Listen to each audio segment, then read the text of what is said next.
experience the full power of the dark side.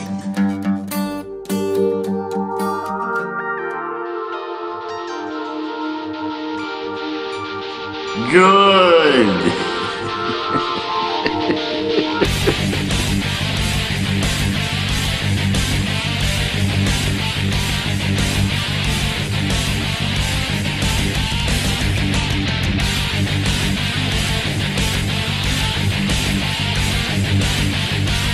We will deal with your rebel friends soon enough.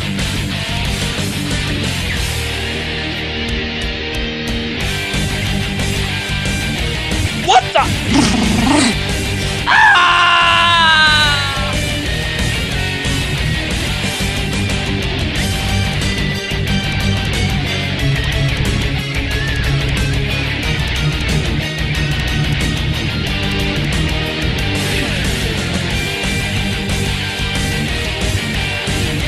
Misa back! Prepare to fire! Oh no!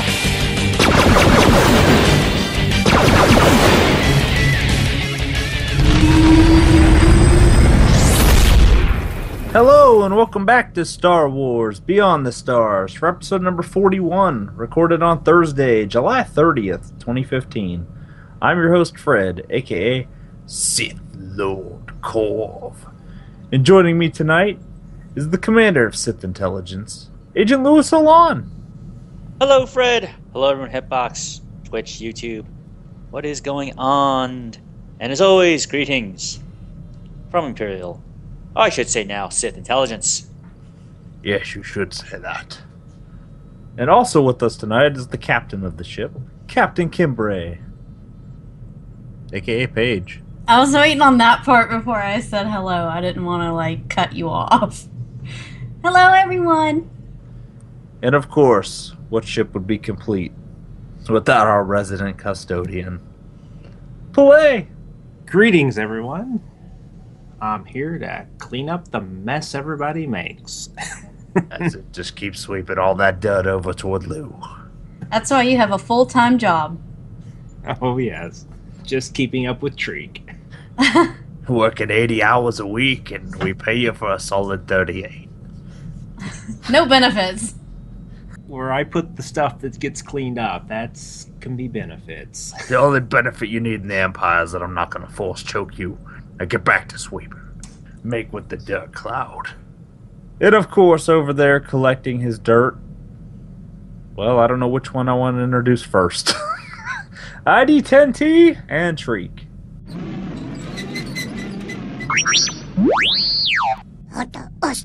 Well, one collects the dirt, the other one kind of eats it and rolls around in it. And I wanted to mention that we have new rules for Agent Olan's trivia question of the week, which the rules that we've changed are, if you just take a guess at it, even if you're incorrect, you get entries into the grand prize drawing, which we do every 20 episodes. So episode number 60 will be our next drawing. Plenty of opportunities to enter, one opportunity to win. Doesn't sound quite so appealing when I put it like that, does it, Lou? Well, it depends, because let's see. What did we award the last grand prize winner? Oh, wait, are you, asking? Yes. Oh, I thought I was, waiting on you. I didn't kill him. Oh. Well, besides that, that's a given. The greatest gift of all. A hypercrate. Oh, no, I was talking about not dying. Well, that's not such a great gift, right, Pelé? Yeah. No matter how much he begs, he's still here. So we gave the grand prize guy a hypercrate, and then we also gave Mike T a reward from our store because he participated almost every single time. Yeah, he's batting 1,000 with all his answers. Oh my god. No, not batting 1,000, because remember there was that one time when he guessed the Kurita Academy. Oh, that's right. Okay. I have to point out your flaws, Mike. I'm sorry. It's kind of what I do. Dark side plus 50. He did it on purpose, so he could be like just a mere mortal when it comes to trivia. I think that's all I wanted to say about that. Just take guesses at Lose Trivia, and if it's a serious guess and you're actually trying, you'll get at least one entry into the trivia question prize pool. If you're actually correct, you get 2 entries, and you may win a cartel pack that particular week.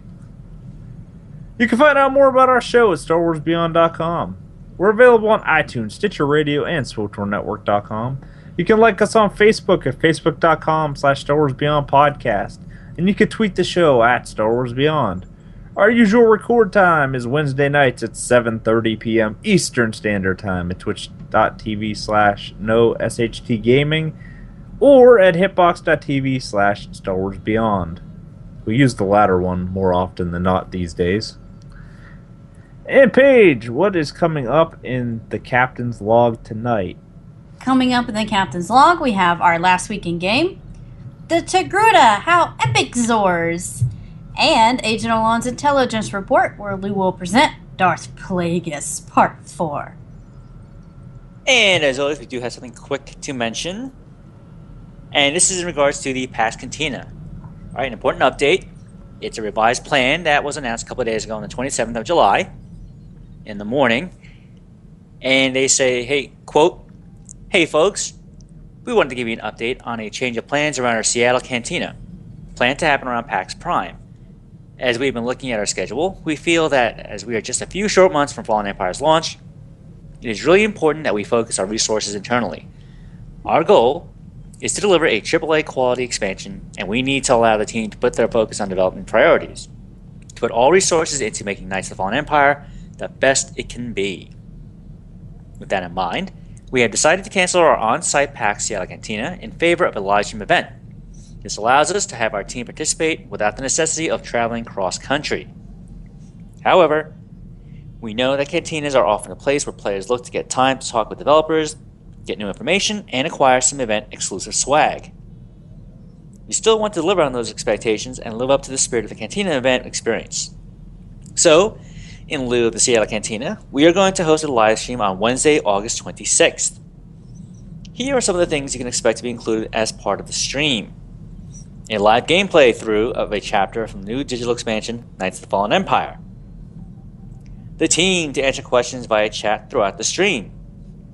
A shareable link for a 2015 Cantina Tour Pack, which includes the Printaway Aggregate, a vehicle available exclusively via the live stream, and another random item, Java Junk, plus a first reveal of a familiar face who will be returning to SWTOR in Knights of the Fallen Empire. I know that some of you may be looking to book your travel or hotel stay in Seattle for the Cantina, so we wanted to get this information out as soon as possible. As of this post, we will be removing Seattle from the pre-registration list to avoid any confusion. Thanks everyone. We hope to see you on the stream next month. Eric.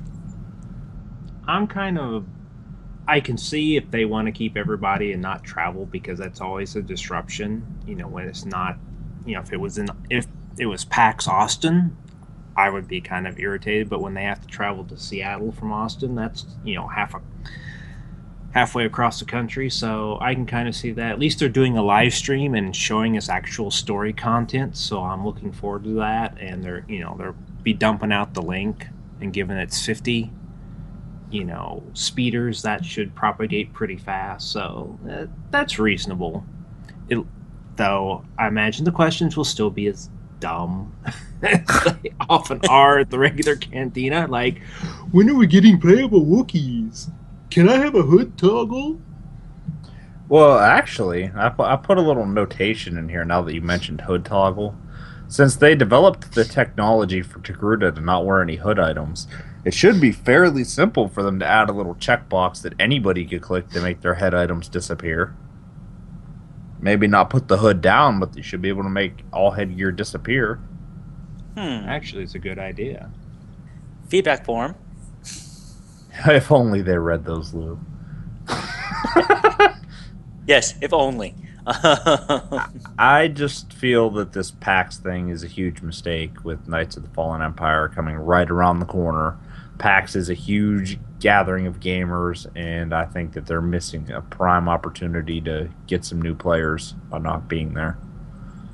Yeah, I'm right there with you. I mean, this is PAX Prime, okay? This is the main event for the PAX. For PAX.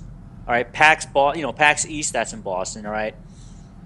PAX anywhere else, yes, that's a big event, but it's not their main event for PAX, okay? This is the one where everything counts for them, all right? This is where PAX puts on their biggest show, their best show, because, it's their home ground, this is their home show.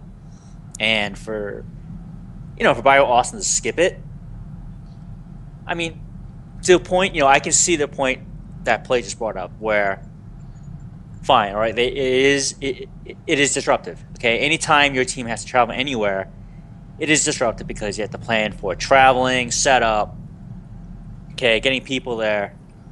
The whole logistics of the event itself can be a nightmare sometimes. But then again, this is what you're here for.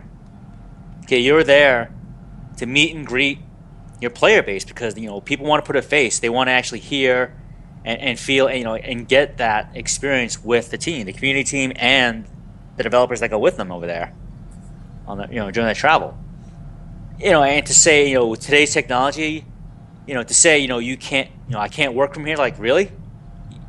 You can't you don't have a company laptop where you can just do some quick work if need be, or something emergency patches or whatever. You can't remotely log in from somewhere and take care of it. Well, granted, I may be oversimplifying it, but yeah, I mean, I could see the point as far as developers go. Like, all hands need to be on deck, but other companies go to PAX and don't send developers. Some of them just send the community team.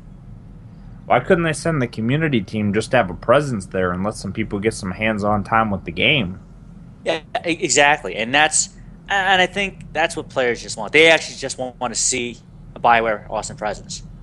They want to see their game being represented. It kind of sucks. Going to cons myself in the area. Cons in Baltimore, New York City, Boston, all up around the Northeast, and not seeing games I'm interested in or games I'm following. Yeah, I get a little sad and I get disappointed. It's like, oh, the game's not here. We don't see tons of other studios there hawking their wares, making their pitches to the player base, waving people on, hey, come look at our stuff. On the other hand, though, they are giving us a live stream and showing us actual content to a lot wider audience. So we've got the cantina on one hand, which is mostly a Q&A and meet the devs. On the other hand, we're seeing actual game content from the live stream, which we might not have seen from the cantina. So, it's kind of 6 of one, half a dozen of the other. And again, I didn't realize at first that it was actually on site at PAX itself. So that definitely adds a little more to the disappointment that they won't be there waving the flag for SWTOR. Because, yeah, as you say, PAX is the big gaming event. I mean, EA may want to push E3 for Wall Street and their financials, but for gamers, PAX is much more important. Well, what I have to say to that is, do you remember the Togruta stream they did? Yeah, their streams aren't very good. No, I'm not trying to sound like a negative Nelly or anything, but I'm not really looking forward to that because they blew something as simple as that. I don't trust them to do a good job with the other What was streams. crazy to me was the stream quality was terrible when we were watching it, but Dolphy had screenshots from that same stream where they were perfectly crystal clear, so she had to get screenshots from the developers that they were taking during the thing.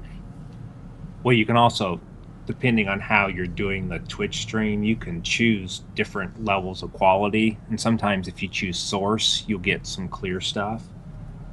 So, and then she may have just had a better connection, or that she may have just asked for the screenshots. Right, but regardless, as Paige said, yeah, I mean, previous live streams, they've had some hiccups, some bumps, and I would hope that because of the past mistakes, especially the last live stream they had, okay, to where, they had to cut off the stream because they ran into technical issues, okay. I remember one scene too where Paige called out to where Eric just completely got up and left. Don't get me started on that again, because Okay. I will not shut up. I can't even believe how unprofessional that was. I just wanted to punch All right, okay, that's like me in my corporate job, walking out of a meeting, okay, right in front of someone who's speaking. That's like, you just don't do that. That would be hilarious. All right. That's like being in a parking lot in like a dealership, and the guy being like, "I really want to sell you this car. Excuse me." Hey, Ron, what's up, bro? Right, but that's the thing. Hopefully they learn from those mistakes. Hopefully people gave them feedback on that, saying, don't ever run a live stream like that ever again. If you're gonna run a live stream, make sure everything's done. Where all you have to do, 5 minutes for a live stream, is hit play. You're not setting up. You're not doing anything. My favorite part was when they ran into those technical problems, and then they're like, "Well, if we can't figure it out, then we'll just go ahead and cancel this and redo it tomorrow." Right. But again, that's just something they need to work on, because if you're gonna cancel your appearance, which they are, and you're promising us a live stream, be on point. That's all I have to say. Just be on point. Get your bleeping stuff together. And get it right, because you canceled a meet and greet public event for a live stream. Get your bleep together and do it right. Especially, you can buy. I mean, BioWare certainly can afford professional quality broadcast software for this stuff. They don't need to use OBS, which I'm not saying is bad in any way, but there's a world of difference between a piece of free software and one where they can get a support contract for. And they can certainly get high quality internet, business class internet to get to Twitch. I have business class internet in my house. Yeah. Okay. So we all agree, bad idea to not show up at PAX Prime. So go ahead with our next quick dimensions, Lou. All right, the next one we want to bring up is the Season 5 Nexu, which was announced a few days ago on the 24th of July. Where Eric says, "Hey folks, for those of you who are supposed to get the Nexu mount, but had not yet received it, you should be receiving it in the mail shortly. We know there are questions about the other Nexu that were sent out, and the exclusivity of this reward for PvPers. We are exploring some options. We want to make sure that we come out of this with an exclusive reward for ranked PvPers. I won't have any further information until next week, but I will let you know as soon as I know more. Thanks everyone, Eric." And this is the follow-up, which was announced a couple days ago on the 28th, where he says, "Hey folks, some quick updates for you. We have not yet sent out the top 96 titles, but it is our intention to get them out this week. We have received a few reports from players who have not received the Nexu that were supposed to. We are investigating those reports now. Once we know that all Nexu have been fully granted, we will give you an update on our plans for the gold tier PvPers, along with granting the top 96 titles. I will pass on more information as I have it. Eric." And we should also mention, too, that it was mentioned by players and acknowledged by the dev team that certain people that didn't qualify for the Nexu were sent it. Apparently some of those were people who qualified the prior season, and then some people, because I was listening to Better Than Cross Server, one of the guys there had got it ranked on multiple characters, and he said, "I only got the amount on one character." And even though he put in a ticket, they didn't give it to him on the other characters that had the mount.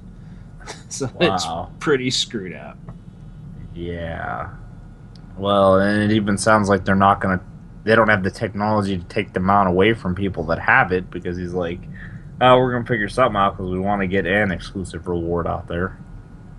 They need to they need to have more than Joe the intern doing the PvP stuff. I wonder. Had a good week with PvP. No. It's sad, too, because Alex Modney's been more vocal than ever about PvP stuff. So they're actually talking about PvP, but they're majorly messing it up in the game. Alright, so we have a big show tonight, so we're going to go ahead and move forward into the Captain's Log. First up, you play. What have you been doing in-game? Well, first off, I've been using the cheap server transfers to grab a couple characters off Jedi Covenant, and I've been spamming them across the U.S. servers like a plague. Just spread my legacy all over the place and lock down a few names. I figure that way if there's ever server merges or if I want to play on a server, I can, I'll have that legacy ready to go. I don't have to grind out like 4 characters to get all 4 buffs or anything like that. So I've been doing that. Once the patch hit, I hit up all my tunes and checked out how many Warzone comms they had. And if they had sufficient amounts, I visited the Warzone vendor, bought the token, and funneled them all over to my Jedi Sentinel. I want to get her from Valor rank 61 to 100 eventually, so I need to buy her gear. I just was unmotivated to actually grind out the thousands of comms before the patch dropped. Now, when you're at like Valor rank 61, how many Warzones do you have to do to get a Valor rank at that level? A lot. I've looked at the slope. It it's fairly gradual. Then once you hit 60, it starts going up very sharply. So it's like a real steep curve now. So it'll be several thousand war zones to keep moving up, to get to like 70, 80, 90, and then 100.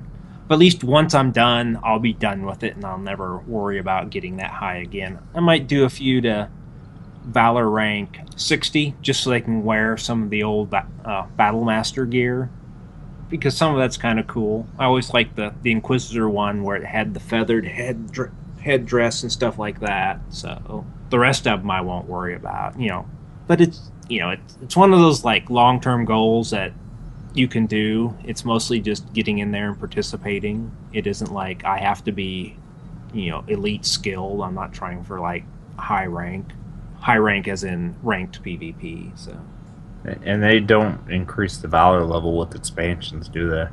No, just like it's Social 10, Legacy 50, Valor rank 100. They'll probably all be there. They'll never change. So, and it's kind of fun.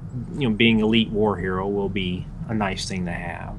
And at this point, I can wear I can have Battlemaster Palais or Palais Jedi Battlemaster, either way if I want. So it kind of fits where I'm at currently. And like everybody else, I made a Togruta.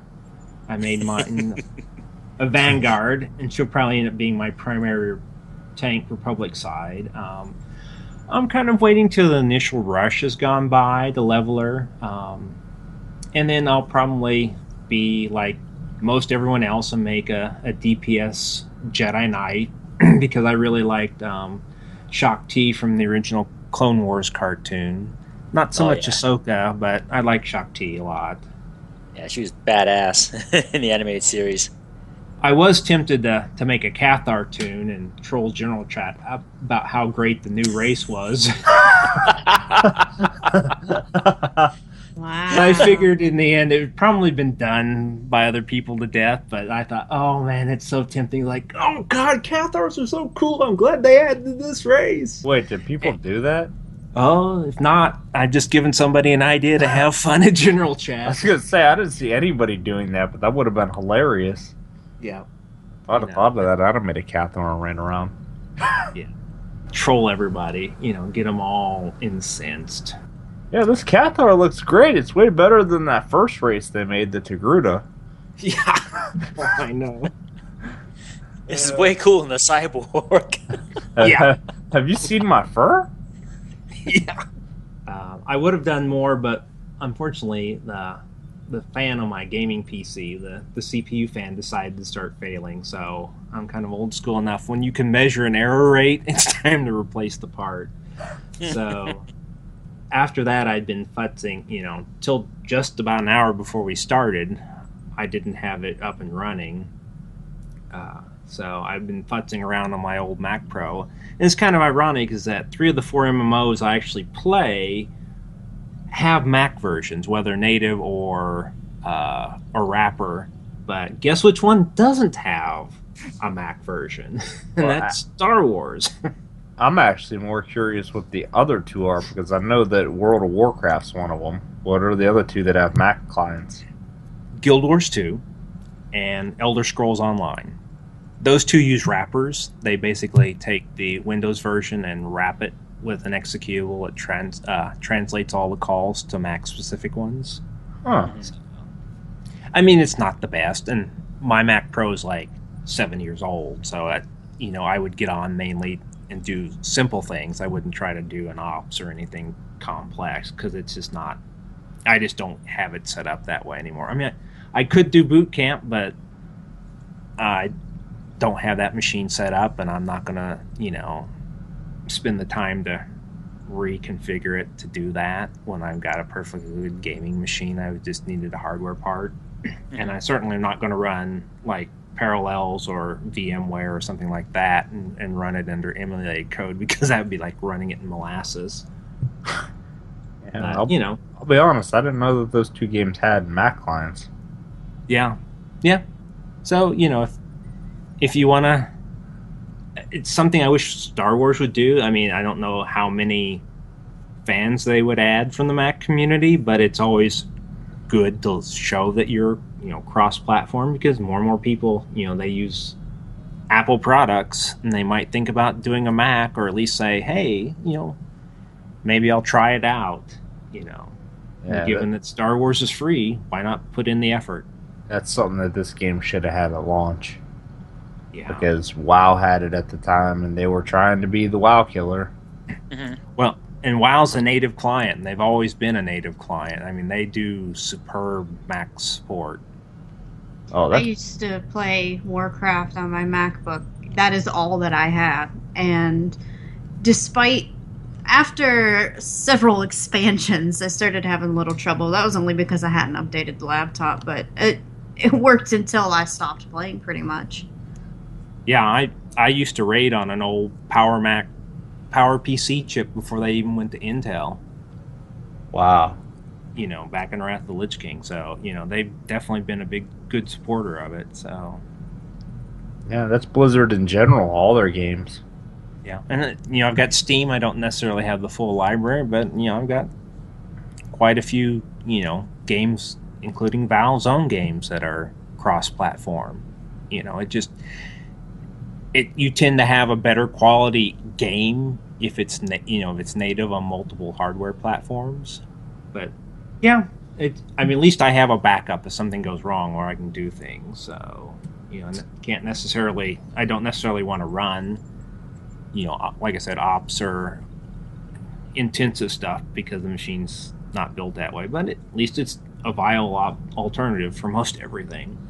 Well, I have no doubt that if SWTOR ever came out with a Mac client, it would run better than the PC client, because they would probably make it use multi-core support. Yeah. And the hope isn't completely gone for that, because Final Fantasy XIV, it just put out a Mac client. I mean, And there's some complaints about it that they need to polish out before it hits the market again, but at least they're developing it. And given the Mac is bringing Metal, which is their DirectX 12 close to the hardware graphics API, you should be able to get good performance too going forward with the next release of the operating system. Yeah, come on, BioWare, get on board. Yeah. I will say, not being able to play has been kind of nice, given all the PvP bugs with 3.3. Though BioWare always seems to have QA problems, even going back to Neverwinter Nights, when at one point they had a showstopper bug in the main quest line where you couldn't loot a mob, and you had to wait, I don't remember how long, but for them to patch it so you could loot it in advance. I'm like, wow, you get almost to the end of the chapter and can't go any further. That would be horrible. Oh yeah. That was like when Skyrim first came out, and there were bugs like if you did certain parts of the Civil War quest line, you couldn't progress the Dovahkiin quest line anymore. Yep. Yeah. I remember that. Oh man, what a nightmare that was. But when they didn't enable the arenas, didn't enable Hut Ball and Quest Ball, basically they just copied the settings over from the PTS. Then it makes me a little worried about their quality for coffee. And I'm like, yeah, maybe it's a good idea the developers are staying there, but I hope they hire better QA or listen to their QA if they're not. See, what's going to be annoying, though, is if they don't go, and then they're like, oh, yeah, we really need all hands on deck, and then they really, like, screw something else up. Then it's like, what were you doing? Right. I actually sent Musco a random email today because something popped into my head while I was at work. And I was like, hey, since you guys are really focusing on companions with Knights of the Fallen Empire, how about making it so Zenith, the consular companion, can actually use blaster pistols so he doesn't always have a blaster rifle clipping through his Leku? Thanks. Yeah, that would be nice. Didn't get a reply, don't expect one, and doubt we'll see that change in Fallen Empire, but it's on my wish list because I personally won't use Zenith with that horrible clipping issue, but if they added it so you could use a blaster pistol, I'd love to get to know that companion better. Yep. And also the other thing about the PvP is their post about solo win trading. They were talking about how they were stopping that, and then they added a paragraph saying not only are they going to stop, for the egregious case to stop or reset the rating for the character doing the win trading, they're also going to do it for every other character on that account. And I'm like, but that's how win trading works.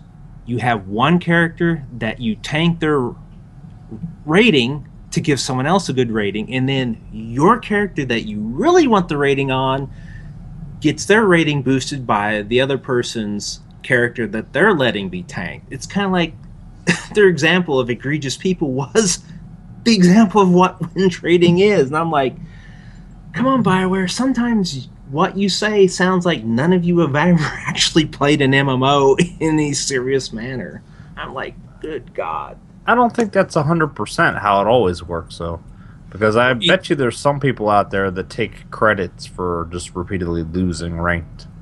Yeah, I mean, some people probably do, or they're made, or else the SWTOR community is pretty bad and dumb and just will let their characters be tanked for someone else. But yeah, no, but mostly the serious ones will do that tit for tat trading. And it's like, if they weren't catching that already, then what were they looking for with win trading? Oh, Lord. I don't know. The whole win trading thing is ridiculous, especially since people know that they're being punished for it now. Yeah. I mean, it's good that they're punishing it, but sometimes, like I said, when they say things, you just wonder what the hell they were thinking or looking for. And then I haven't bought or tried out the Yavin 4 Stronghold, and I've tried to avoid the spoilers for that because I know there's some nice surprises there or some secrets to find out. So once I get there, I'll see what those are. And then finally, I've still been working on getting some people from my WoW guild to play SWTOR. They're interested, but right now the final WoW's final patch of the expansion is hit, so everybody's kind of focused on new content. Surprise, surprise. And new content. Let's go play a lot. Next week, WoW's unveiling their next expansion too. Mm-hmm. Right. Yeah. Yep. That, which is surprising because you would think they would. Normally, they would announce that at BlizzCon, which is in October, but they actually don't want to let an operation go for 14 months like they have also done. I mean, Siege of Orgrimmar went for like a year, and they said, we're not going to do that again, and they're not. So they are announcing at Gamescom, which is not their own event, unusual, and people are suspecting that they will have a playable beta in October at BlizzCon, and then potentially a launch holiday. They may not. They may wait till January because of the Star Wars movie. They already moved their Warcraft movie to June because they didn't want to counter program against the Star Wars movie because they knew they'd lose. But they may delay the launch till after the Star Wars movie or launch it a couple of weeks before. Who knows? But here's a company that made some of the same mistakes Blizzard did, and they actually learned from it and are doing things different. I don't think that Blizzard feels like they're really competing with Star Wars at this point, because Star Wars is going all into the story content, and WoW is into the MMO bits that Star Wars is directly neglecting. I'm thinking more of the movie, Episode 7, in that case. They probably don't want to release right around the same week that the movie is coming out, because they'll know most of the people who play Warcraft are going to be out watching the movie. Yeah, but a movie lasts maximum 3 hours. Yeah, 3 hours, and then you're home playing WoW. Yeah.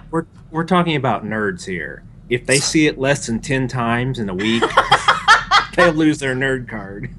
But wow, lose your nerd card. Even me, I'm gonna go watch it in theaters probably one time, and then I'll buy it when it comes out on Blu-ray. I know, I'm being facetious, but you know. I'm just gonna throw this in here because we've been ranting and going off topic anyway. When the movie comes out, all 4 of us need to go see it like the same weekend, and then I just want to have a total like nerd fest conversation about the movie together. We'll do it the cheap way. We'll send Lou to go watch it in theaters, and he can hold up his phone and stream it to us while he's in there. Wow. along with 50 to 60 other people in theater trying to do the same thing. You know, I'm the criminal on the ship, and I have to say that that's against the law, man. You can't do that. People, just get everybody in the theater to do a Vine and just do it in rotation. Every 6 seconds, go to a different page. It'll probably be like a whole day before there's a Vine of Episode 7 clips doing the Call Me Maybe thing. Oh my goodness. I saw, what was it? They did a Lord of the Rings version of that. It's like Lord of the Rings trilogy sings Call Me Maybe. I'm like, nope, can't watch it, can't do it. Alright, Paige, what have you been up to? I feel like a lot of what I want to say belongs in our discussion topic, so this isn't going to be really detailed. I made more. I mean, as soon as I start talking, I'm just like rap. All right. I made my tortilla. I made a sage to play with one of Fred's characters. It's a Cathar. I believe. What did you do? You said you might go tank, but then I don't know. I only met him like one time. He's a deeps. Okay. Call Me Maybe. Okay. Well, I did meet I wrote in the notes that I hadn't met up with that character yet, but that's not actually true because we did meet up last night and did, what was it, Esselis? Yep. And that went smoothly, no issues there. Of course, it is tactical now. And I don't think we ever had any problems doing it before it was tactical anyway. So we moved on from there. And then we're going to, because we're both the same class, we're just going to help each other with our class story with 12 times XP turned on. So we're going to be in the same place at the same time, power leveling each other on my Togruta and his Cathar. My dude's light side, but he's the biggest jerk every time he talks to everybody. Oh my god. Like, when we were talking to the droid outside Esselis, like, his Cathar was really snappy with the droid, and I was like, are you dark side? He goes, no. We get in there, and he is the rudest Jedi ever. How many people did I tell to shut up in that flashpoint? So many people, everybody. Asara, that Captain, what was his name, Hawken? Oh my. It was a beautiful thing because he's being rude, but he's making all the light side decisions, and we got to the part of S-list where you decide whether to let the engineers live or die, and Asara's like, it's the only way. You gotta flush them out into space.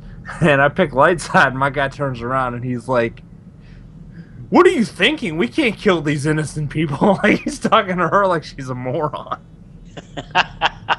Oh my god. Like, you know, most people sound like they're pleading. Like, oh my god, what are you thinking? But this guy's like, what are you thinking? Like, he's rude. Straight up rudest Jedi ever. I would really think, if I was a new player to this game, I would think that depending on your basic social interactions with people, the game decides whether you're going to come across sounding like a jerk all the time or not. Anyway, aside from that tortilla, I also made one to play on my own. I made another smuggler. I don't know why I did that. But But I'm thinking it's time to go dark side and kill all the things, because Captain Kimbray, the real Captain Kimbray, not that I'm not the real one, but you know, she's kind of a middle of a road character, and I've talked about that on the show before, how she's neither light nor dark. She just kind of does whatever. I mean, she's not going to kill a bunch of kids, but if you're a jerk, she might shoot you for some money. But I'm thinking I'm going to go dark side and just be mean, because I enjoy the smuggler so much anyway. I just think it would be funny just to be even meaner to everyone else. I mean, she's pretty rude, you know. Kimbray's pretty rude, Fred. That's where my focus has been this week. It doesn't sound like a lot, but that is where I spent my time.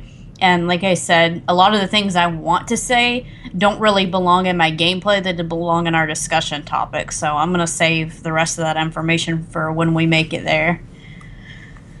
All right, Lou, you're next on deck. What have you been up to?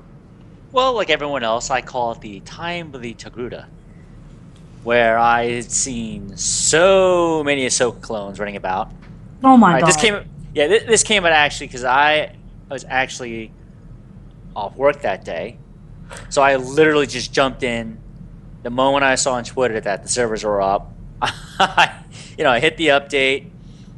I went right in, and I created a Jedi Consular, because in Jedi Covenant I have my Shadow, but I don't have a healer counterpart. So I figured, well, why not? I'm going to create this class anyway. I may as well just create this advanced class and try out the new species while we're at it. And my God, it was just to say that if you weren't at Togruta, you were an aberration. It's like, what are you doing? Why aren't you at Togruta like everyone else I see around me? All 45 of you.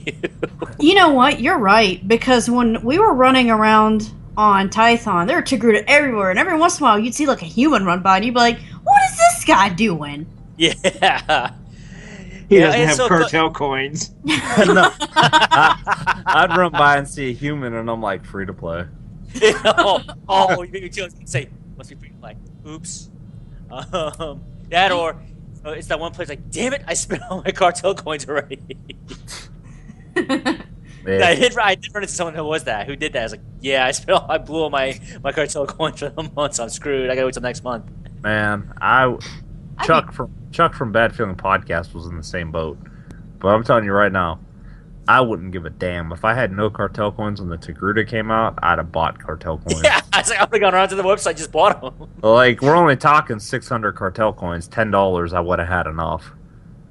So I just thought that was just really, really funny. It's like, this must have been like when the Cathar came out, because I think when the Cathar first debuted, I have not yet created a Cathar, so I didn't see anything, or the effect of it when that new race first came out. So actually, Lou, I could tell you from firsthand experience with both of them. With the Togruta, they were everywhere. With the Cathar, only about 50% of the people were Cathar. Togruta has been at least twice as popular at launch than the Cathar was. Right, yeah, because I think when you look at all the feedback that's been on the past couple of years, people have, player base has been very vocal in asking for the Togruta. I think that the weak point with the Cathar was that they didn't have enough hair options. Because, like, the females only have, like, one acceptable hairstyle at all, and it's just barely acceptable. They don't have a lot of style options. Males, unless you want to be a bald Cathar, you only have 2 real options for hairstyles. And it's just... That's the part where they botched that race, is the hairstyles. Everything else, you have tons of options. I think Cathar are interesting and beautiful, but I can't play one because of the hairstyles. Just can't do it. Right, but I think at this point, BioWare would probably just say, you know what, we can fix that. Just spend your cartel coins. But then again, counterpoint would be, give us more options first. Give us at least some other options before you ask us to spend money with our cartel coins, Well, it's funny you mention that, because like they added in that afro hairstyle. Cathar should have been able to use that, because you could have a cat with really puffy hair. That would have been awesome. But they couldn't. They could have, but again, they should at least gone back and added at least 3 or 4 more options to the to character creation. to the players because of that. To acknowledge the fact that we did kind of mess that up, where we didn't give this Cathar race as many options as we like to have. Because when I look at the Togruta, I'm like, my God, it was great, for what they gave them. Well, things I created a female Togruta. Okay, that's my consular, who's going to be a sage, female Togruta, and I like the fact that I had quite a few choices to make. And that's something that I think that they should probably at one point in time, maybe in the future, who knows, go back and address that with the Cathar. That way, give that race the treatment it deserves. That way, it becomes more popular with the player base. And another thing is, Cathar, most of us know from Juhani in KOTOR 1, whereas Togruta we know from the Clone Wars. And obviously, Clone Wars is a hell of a lot more popular than KOTOR 1, or at least more widely known. So I can see it from that perspective, too. Just initially, it's like, Cathar? Okay, I'm a KOTOR fan. I can understand that, but if you coming in more as a Star Wars in general fan, Togruta, I think, would resonate a lot more. Right, because it's a species that everyone has seen more often, in media, in all types of media, whether it's print, in film, the animated series, what have you. And, maybe it's, again, go back and fix those options for the Cathar. Well, both of the species that they've added seem to have one or two options where they didn't really get a whole lot of options. For Cathar, it was the hairstyles, and for the Togruta, it's the jewelry and the eye colors. Mm-hmm. Those seem to be lacking. Like, they could have... Jewelry I can understand, but Togruta should have had a few more eye colors available to choose from.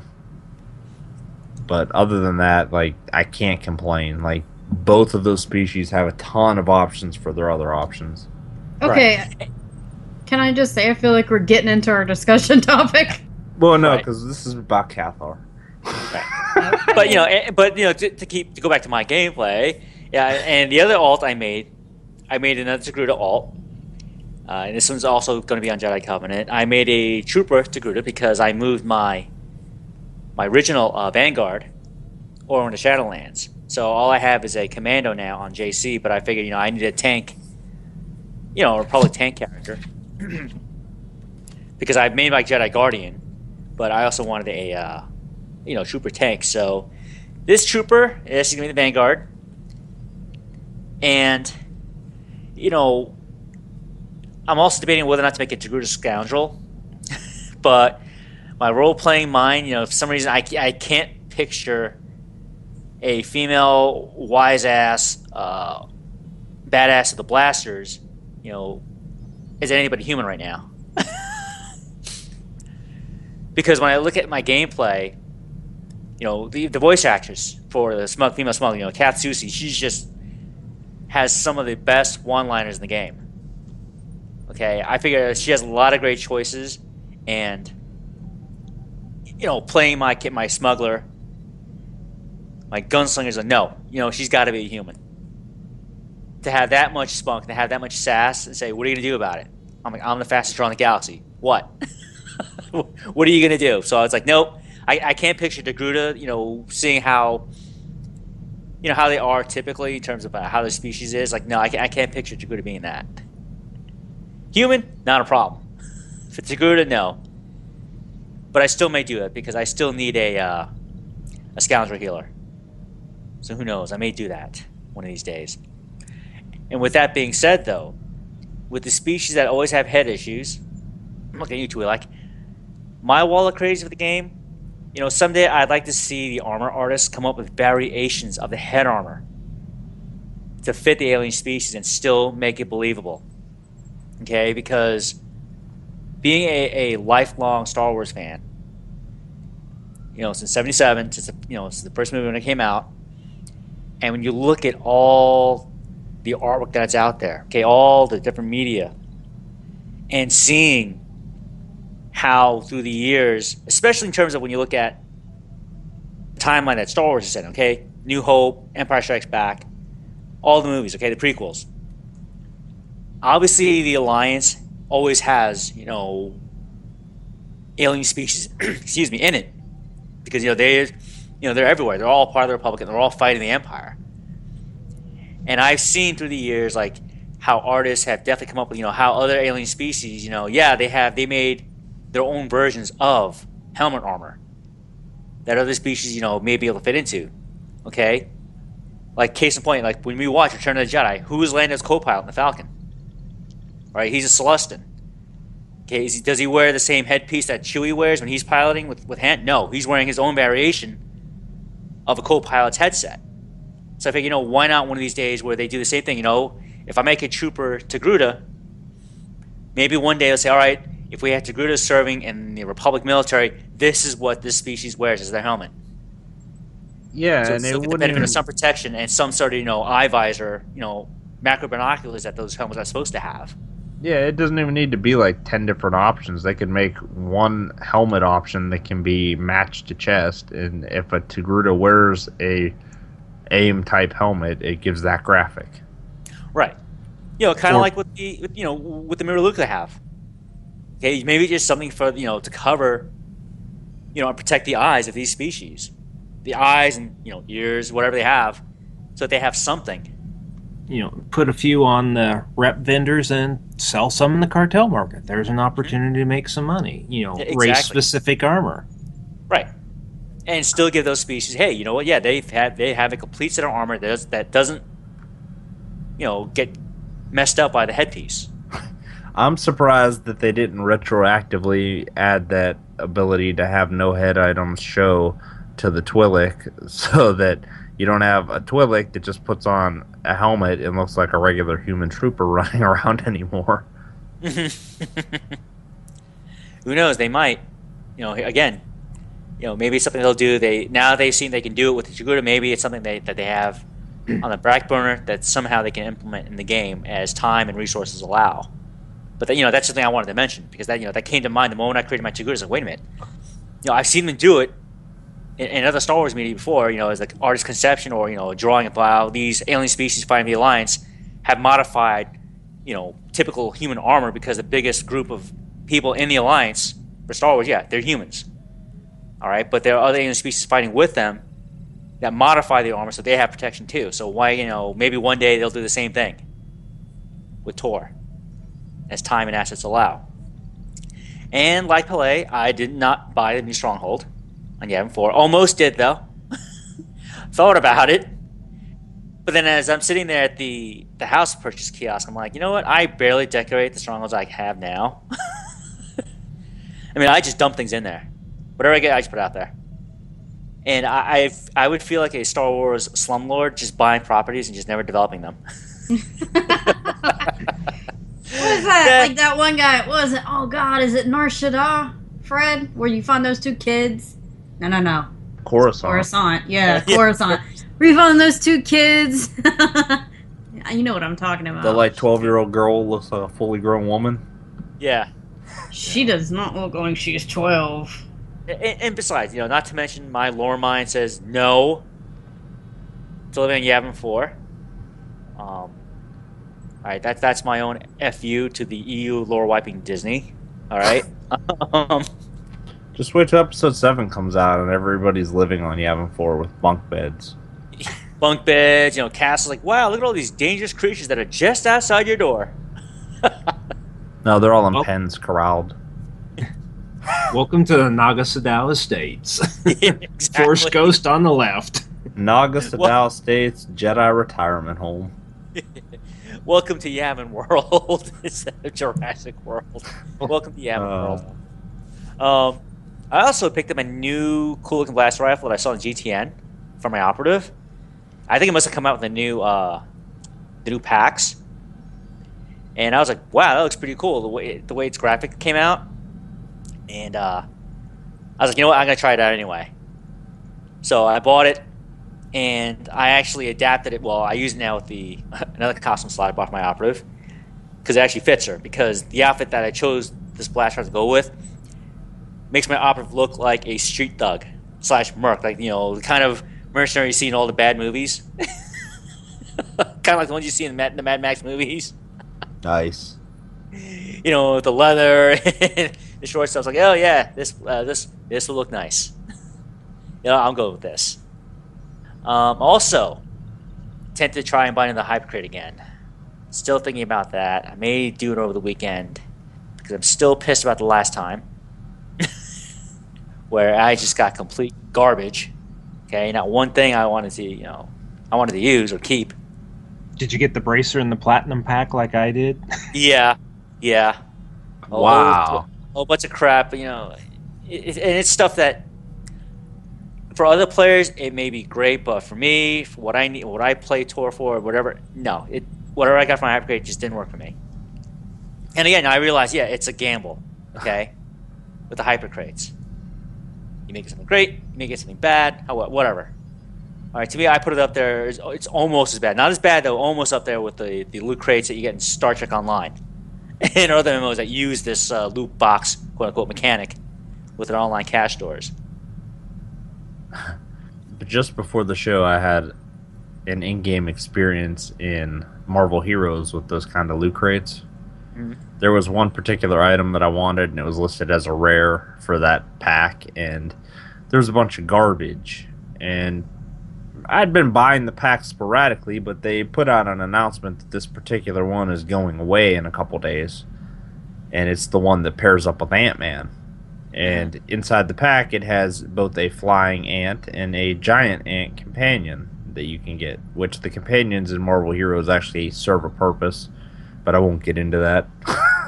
The important thing is both of these were rares, and I bought a pack today after having bought probably 4 or 5 and just getting garbage. I bought one pack today, and I got both of them in it. So nice. Every once in a while, the random loot generator works in your favor. True, but sometimes just getting there, it just feels like it can be so frustrating. What I'm saying, Lou, is if you buy another hyper crate, you're going to get all the good loot out of that one because you already paid your dues. So I'm due for a win on this one. Now all the good loot will go to Tio, who opens one pack and gets the rare item immediately. No, because remember, Tio doesn't spend his cartel coins on packs. That's true. It's probably sitting on like 8K right now. Cartel order. So, Fred, what have you been doing? Thank you for asking, Pele. I've been working on my Togruta. Nope, no one cares. Since the day that they came out. I'm currently level 27, and I've been doing everything, including all the heroic quests, solo, without 12 times XP. I'm also playing him as a tank, because he's a Jedi Guardian, which that's a new experience for me too. I've never actually tanked in SWTOR before. So far, I cleared all of Tython, including all the datacrons, beasts, lore objects, and uncovered the entire map. Which I mention these because a lot of these map achievements have been eluding me because there's like one little bullcrap area that's still covered up in the map that you actually have to go there. And I just figured out that there's a specific way to track these achievements and figure out which ones I don't have. After playing the game for how long, I finally decided to care about achievements. And then I also did Ord Mantell, which you may be wondering why, but the Jedi Knight class quest sends you right there after Coruscant. So when I was on Ord Mantell, I grabbed all the datacrons, beasts, and lore objects, which, surprisingly, some of the beast achievements on Ord Mantell are creatures you would ordinarily never kill because they're yellow and out of the way. Right. You're like, all right, never mind. You just pass by. Why is that still not? What did I miss? Yeah. Map uncovering was easy on that planet, though. And then I cleared Coruscant, all datacrons, beasts, lore objects, and uncovered the map. And Terrace, Republic side, all datacrons, beasts, lore objects, map uncovered, and I did the Terrace bonus series for the first time ever on the Republic side. And how did it feel? It was interesting because there's a tangential storyline that goes with it that ties into the overall planetary arc. Normally, I'm the kind of player that I just clear out all of the quests that I need to the point where they turn green, and then I do my class quest, and then I take a hike to the next planet. But on this guy, it's more about going through all of their Republic content with a fine-tooth comb than it's about moving on for better XP. obviously, or I would be using the 12 times XP instead of keeping it turned off.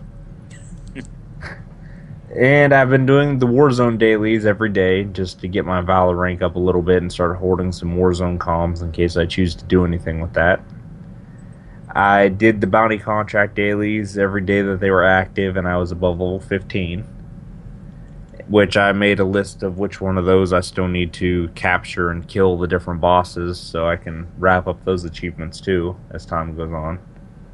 And I've been working on biochem, bioanalysis, and diplomacy, and those are about 200 right now. So, level 27 with 200 in each trade skill. I'd say I'm doing okay. Yeah, it's not bad. Pretty good. Yeah, it's been working out pretty well, and I've been taking the time to tank every flashpoint at least once so that I can get the achievements for killing the bosses in there and stuff as I go, and getting a little bit of tanking experience. And it's been working out pretty well, except for one time when I was on Terrace, I was trying to get a Datacron, and I queued up for flashpoints, and Aethys popped. Now, mind you, I was queued up as a tank, Jedi Guardian selected, and it popped, and it had a Vanguard as the tank, and had me listed as a damaged Sentinel. Wow, okay. So I go in there, and the Vanguard literally has less than half of the health that I do. He's level 19, and I'm level 23.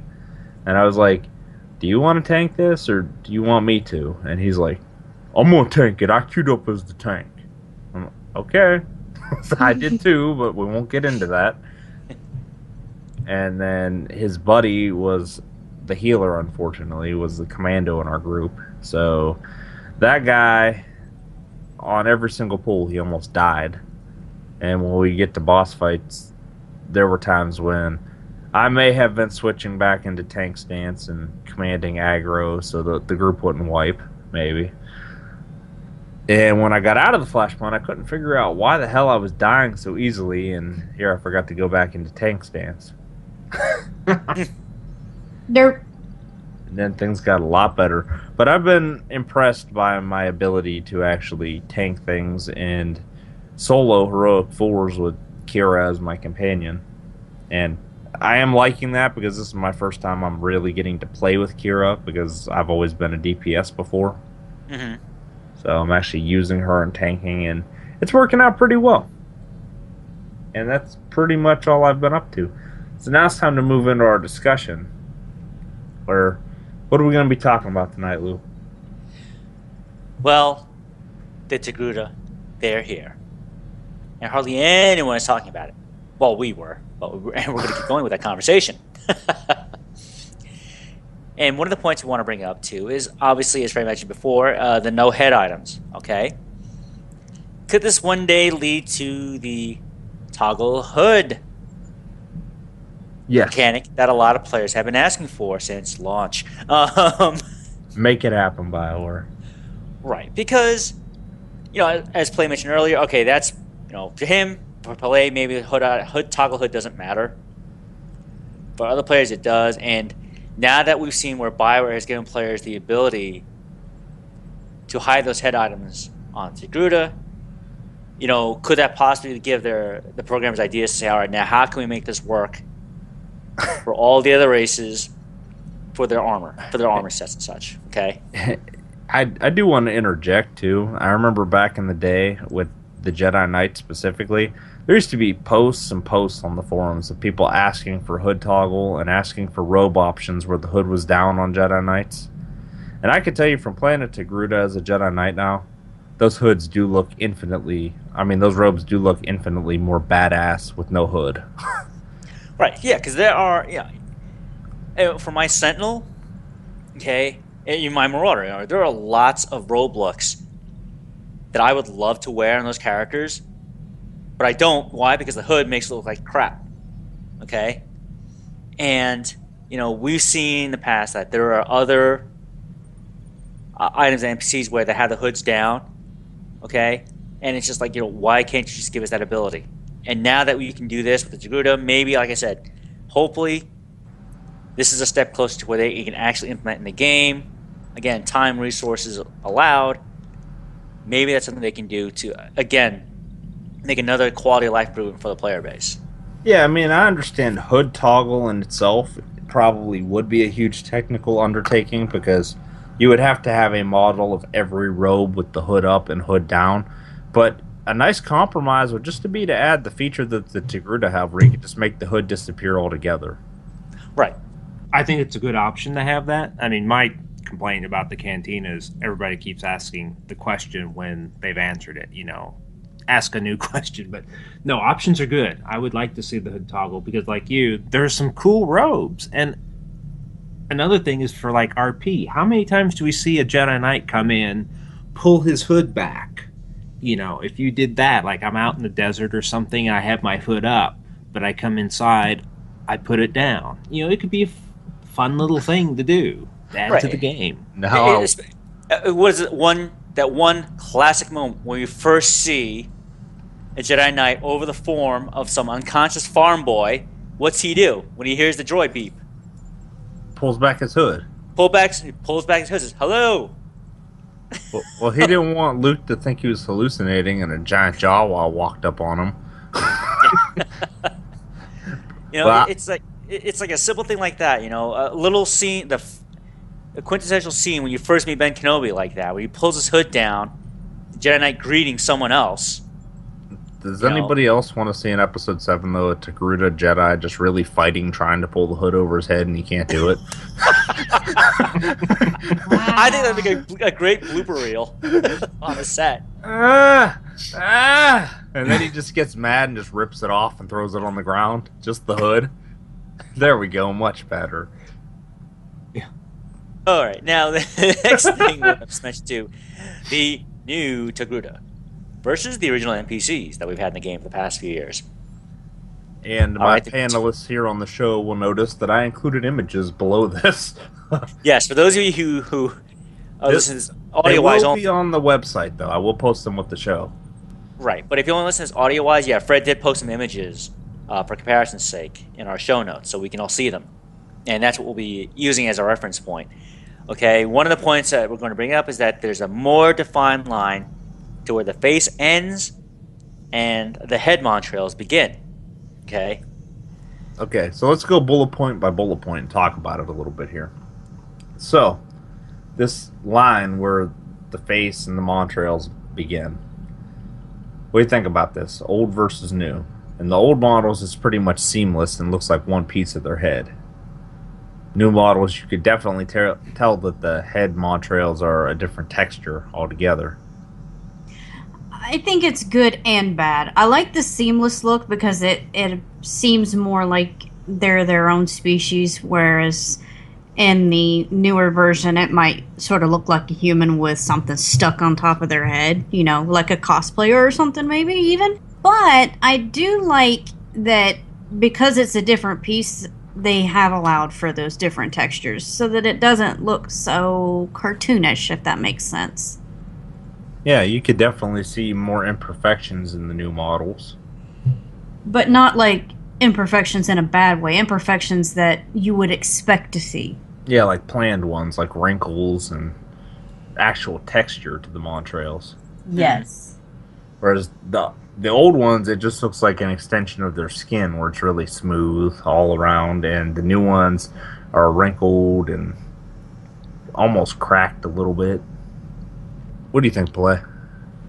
Yeah, the new ones look more like actual living skin, where you have those folds, and like if you look at your hand and how the wrinkles and the lines are there, it looks more like living tissue on the new ones. Though maybe your hand.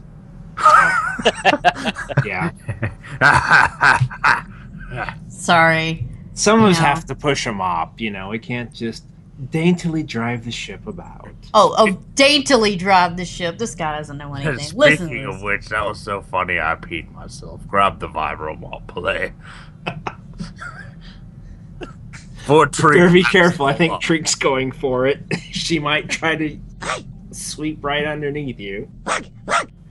She's my footstool this episode. But I do agree with Paige that sometimes it feels like with the same, it feels almost like they're wearing an Egyptian mask, one of the pharaoh masks on, instead of actually being a part of their body. Right. So it's, you know, there are compromises that you have to make. I mean, I can live with the seam if it gives us more, you know, features that they have with the heads and stuff over time and more options. But yeah, it doesn't bother me that much because that's supposed to be two living organs that are attached to the character's head. Mm-hmm. And if you think about it in terms of how humans work, and I know this isn't exactly how humans work, but if the brains were on the outside of our head, our skin wouldn't just flow seamlessly into our brain. Our brain would rest up there, and it would be connected underneath the surface that you see. Which is kind of how I picture that works on the Togruta in the game. Is like they have these organs that rest on top of their head, and underneath the part that we see is where it kind of wires into their body and attaches. Does that make sense? Yes. Yeah, it does. And, you know, it's again,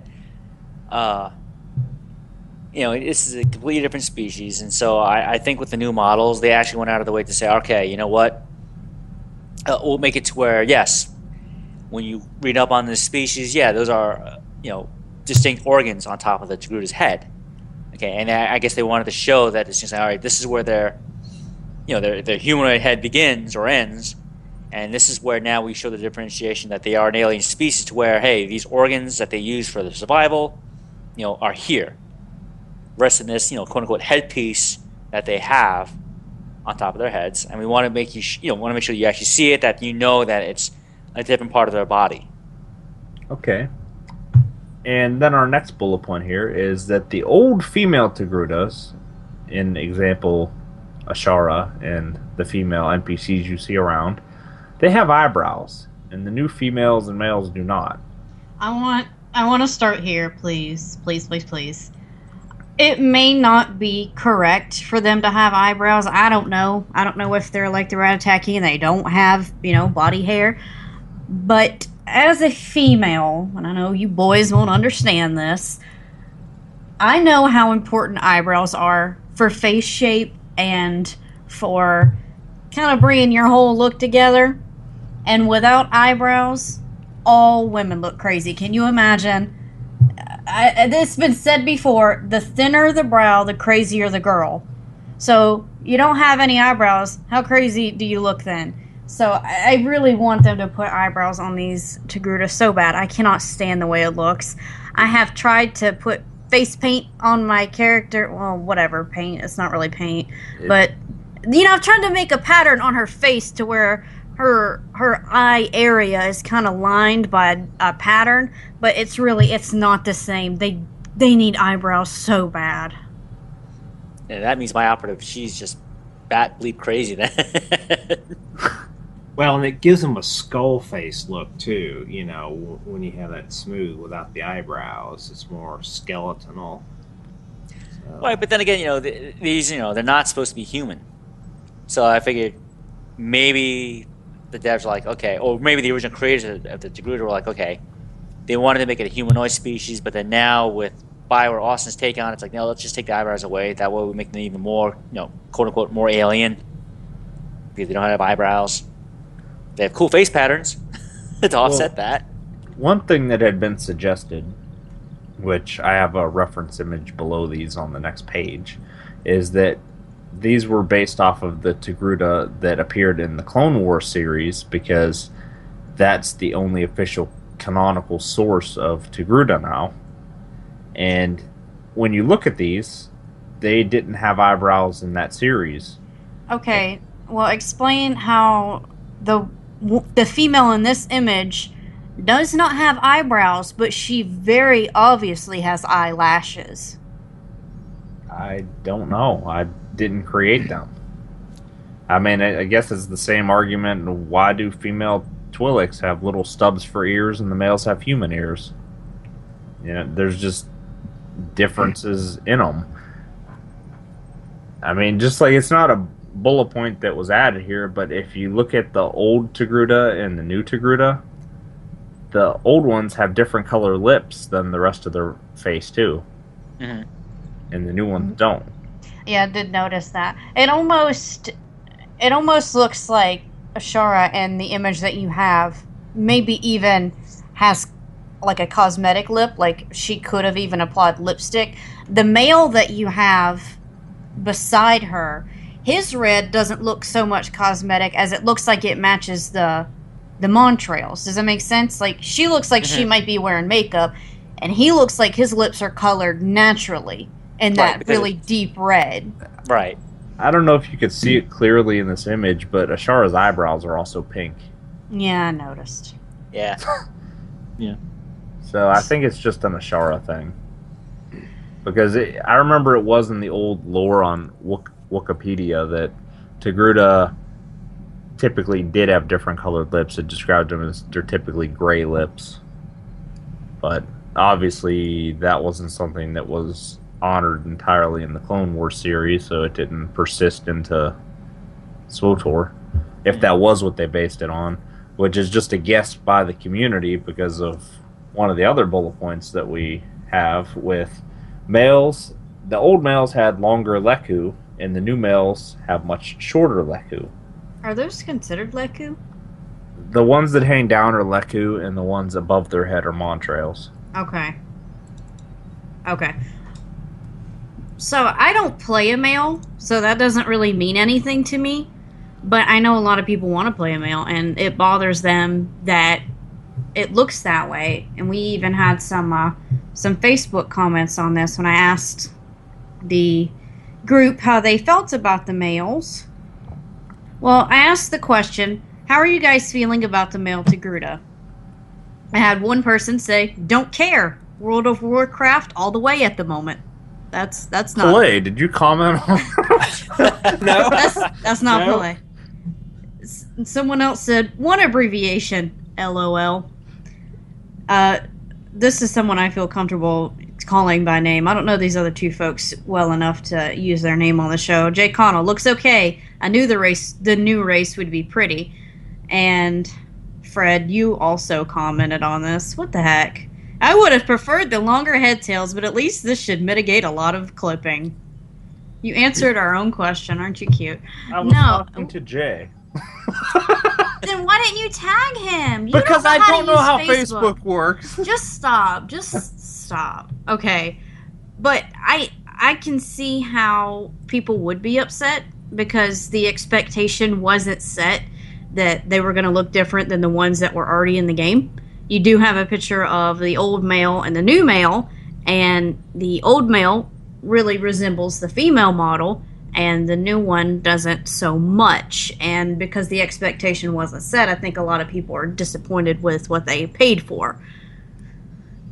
And can I just make the obvious reference here? When you think about masculine things in the real world, you expect them to have longer things than the female counterpart. So it feels like the male's slightly inadequate when the female has longer head tails than he does. So size matters for the male? That's the initial impression.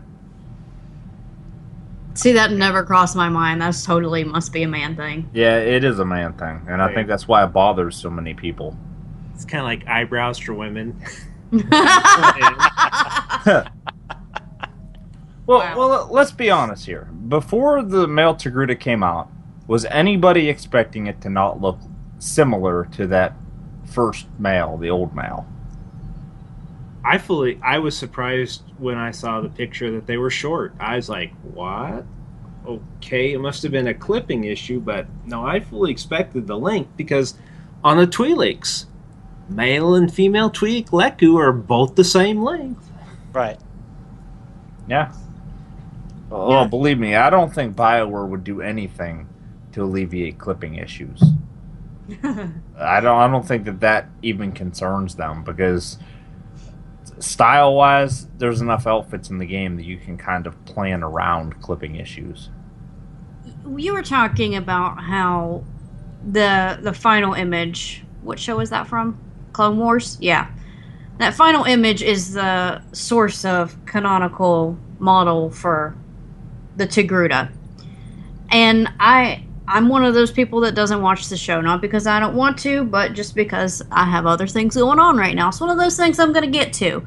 So because I don't watch the show, I have never seen a male look like that before. Perhaps other people did expect this, but it seems like a large percentage of people didn't, and they were surprised, and not in a good way. And it may be, I know BioWare kind of is allowed to do their own thing, but they say they do try to run this past the Star Wars board who determines canon, so that they don't do anything that's too out of whack. So, and they may have been told, no, canonically going forward, males have short leku. So that may, there may be a decision outside their control. I don't know. See, fundamentally, I'm fine with that. See, originally I had a problem with the head tails being shorter, but I was determined to play the Togruta no matter what, because I've been waiting so long for a new species, period. Mm-hmm. And I only play male characters. Now, the only things that kind of irritated me about this was this male Togruta came out, looked drastically different than the female, and we had no post, no explanation from BioWare. There was no follow-up on the forums, because there was a huge thread of people complaining about this, and no follow-up from the community team, nothing. We got no response to that. And I think that was a misstep. I think that somebody should have gone out there and explained the art direction. Like, even if it was because of Clone Wars, they should have came out there and said, look, when we made Star Wars The Old Republic, the extended universe was canonical. We made Togruta how they were described in the extended universe. And at this point in the game, that's all been thrown out. We went with the one canonical source where you see male Togruta, and we had to base it off of them. And we did the best we could with the changes that were given to us. And then the second thing that annoys me when BioWare does something like this, because remember, the Cathar looked dramatically different than the original Cathar that were in the game. They don't go back and get rid of the old, quote-unquote, obsolete models and replace them with the new stuff. Like, this Rylon Nis, the NPC that we see here as the old male Togruta, he should have been replaced with the new model.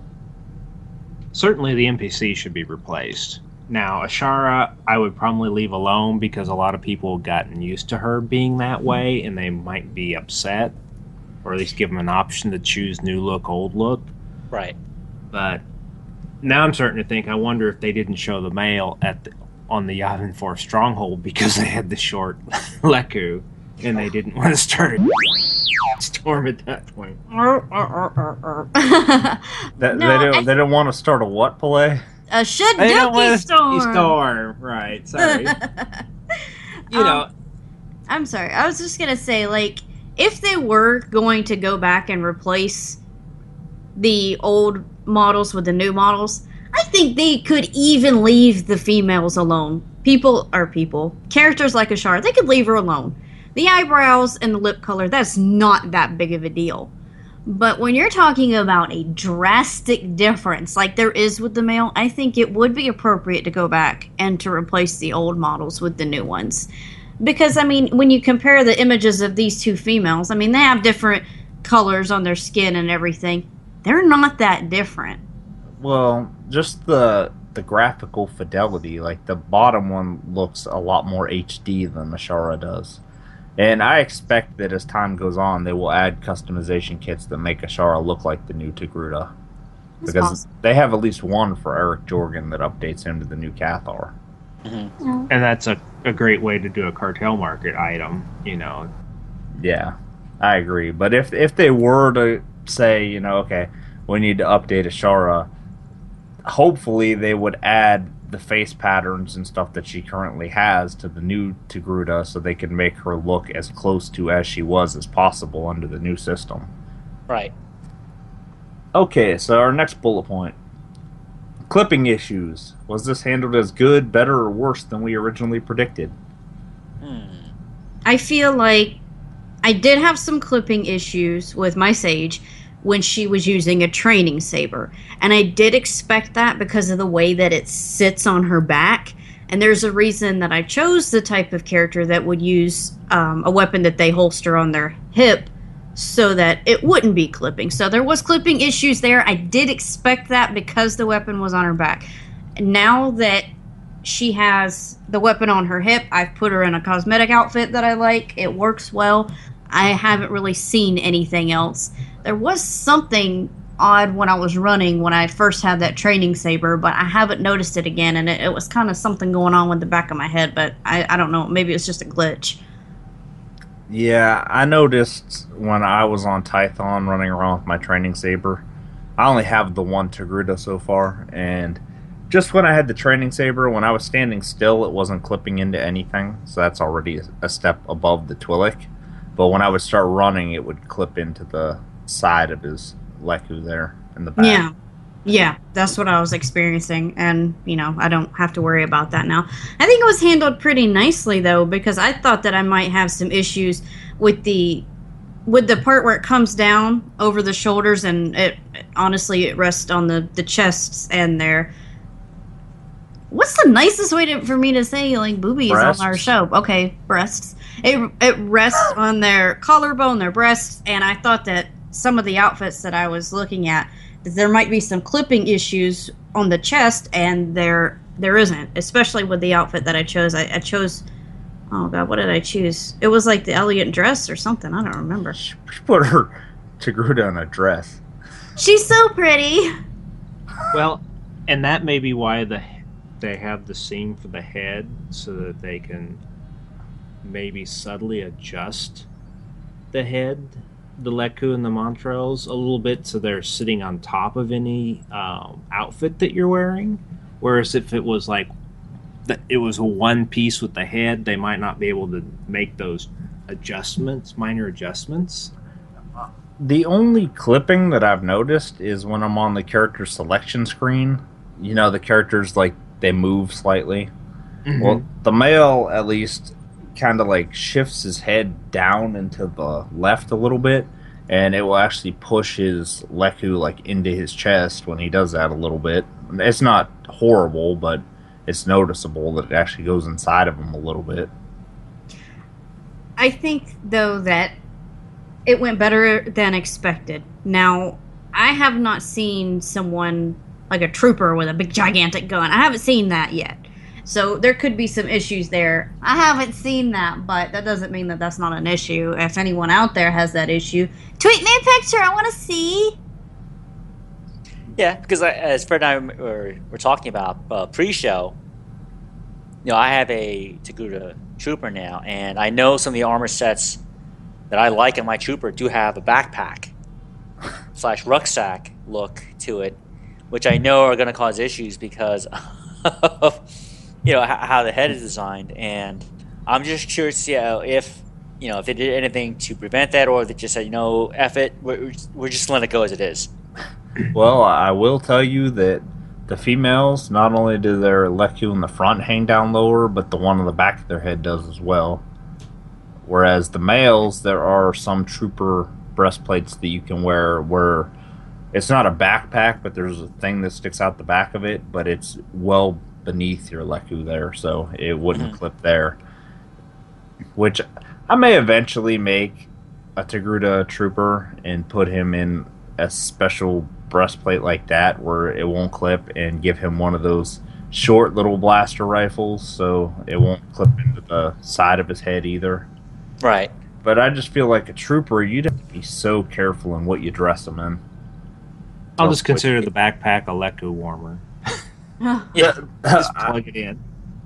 In the last episode of the GGC, Miner said that they added not only the ability for head items to disappear, but he said certain shoulder pieces and hoods that were down wouldn't even be there. But apparently that was mistaken a little bit, because the hoods that are down are still there. And when I was wearing one particular robe, the hood down was back there, and I was like, what is that, like my nub warmer? Yeah. Yeah. You know what? You're right, because when I was picking out an outfit for my female, I did come across some of the ones where the hood was down. I was like, oh, let me try and just see if it works. Nope. Or remember the classic Revan chest piece where the hood was up, but there was also a down hood on it at the same time? It took them forever to fix that. Yes. So it wouldn't surprise me that some of these outfits have a down hood that they intended to do for like a hood toggle, and they just forgot to remove it. Mm-hmm. So our next bullet point here.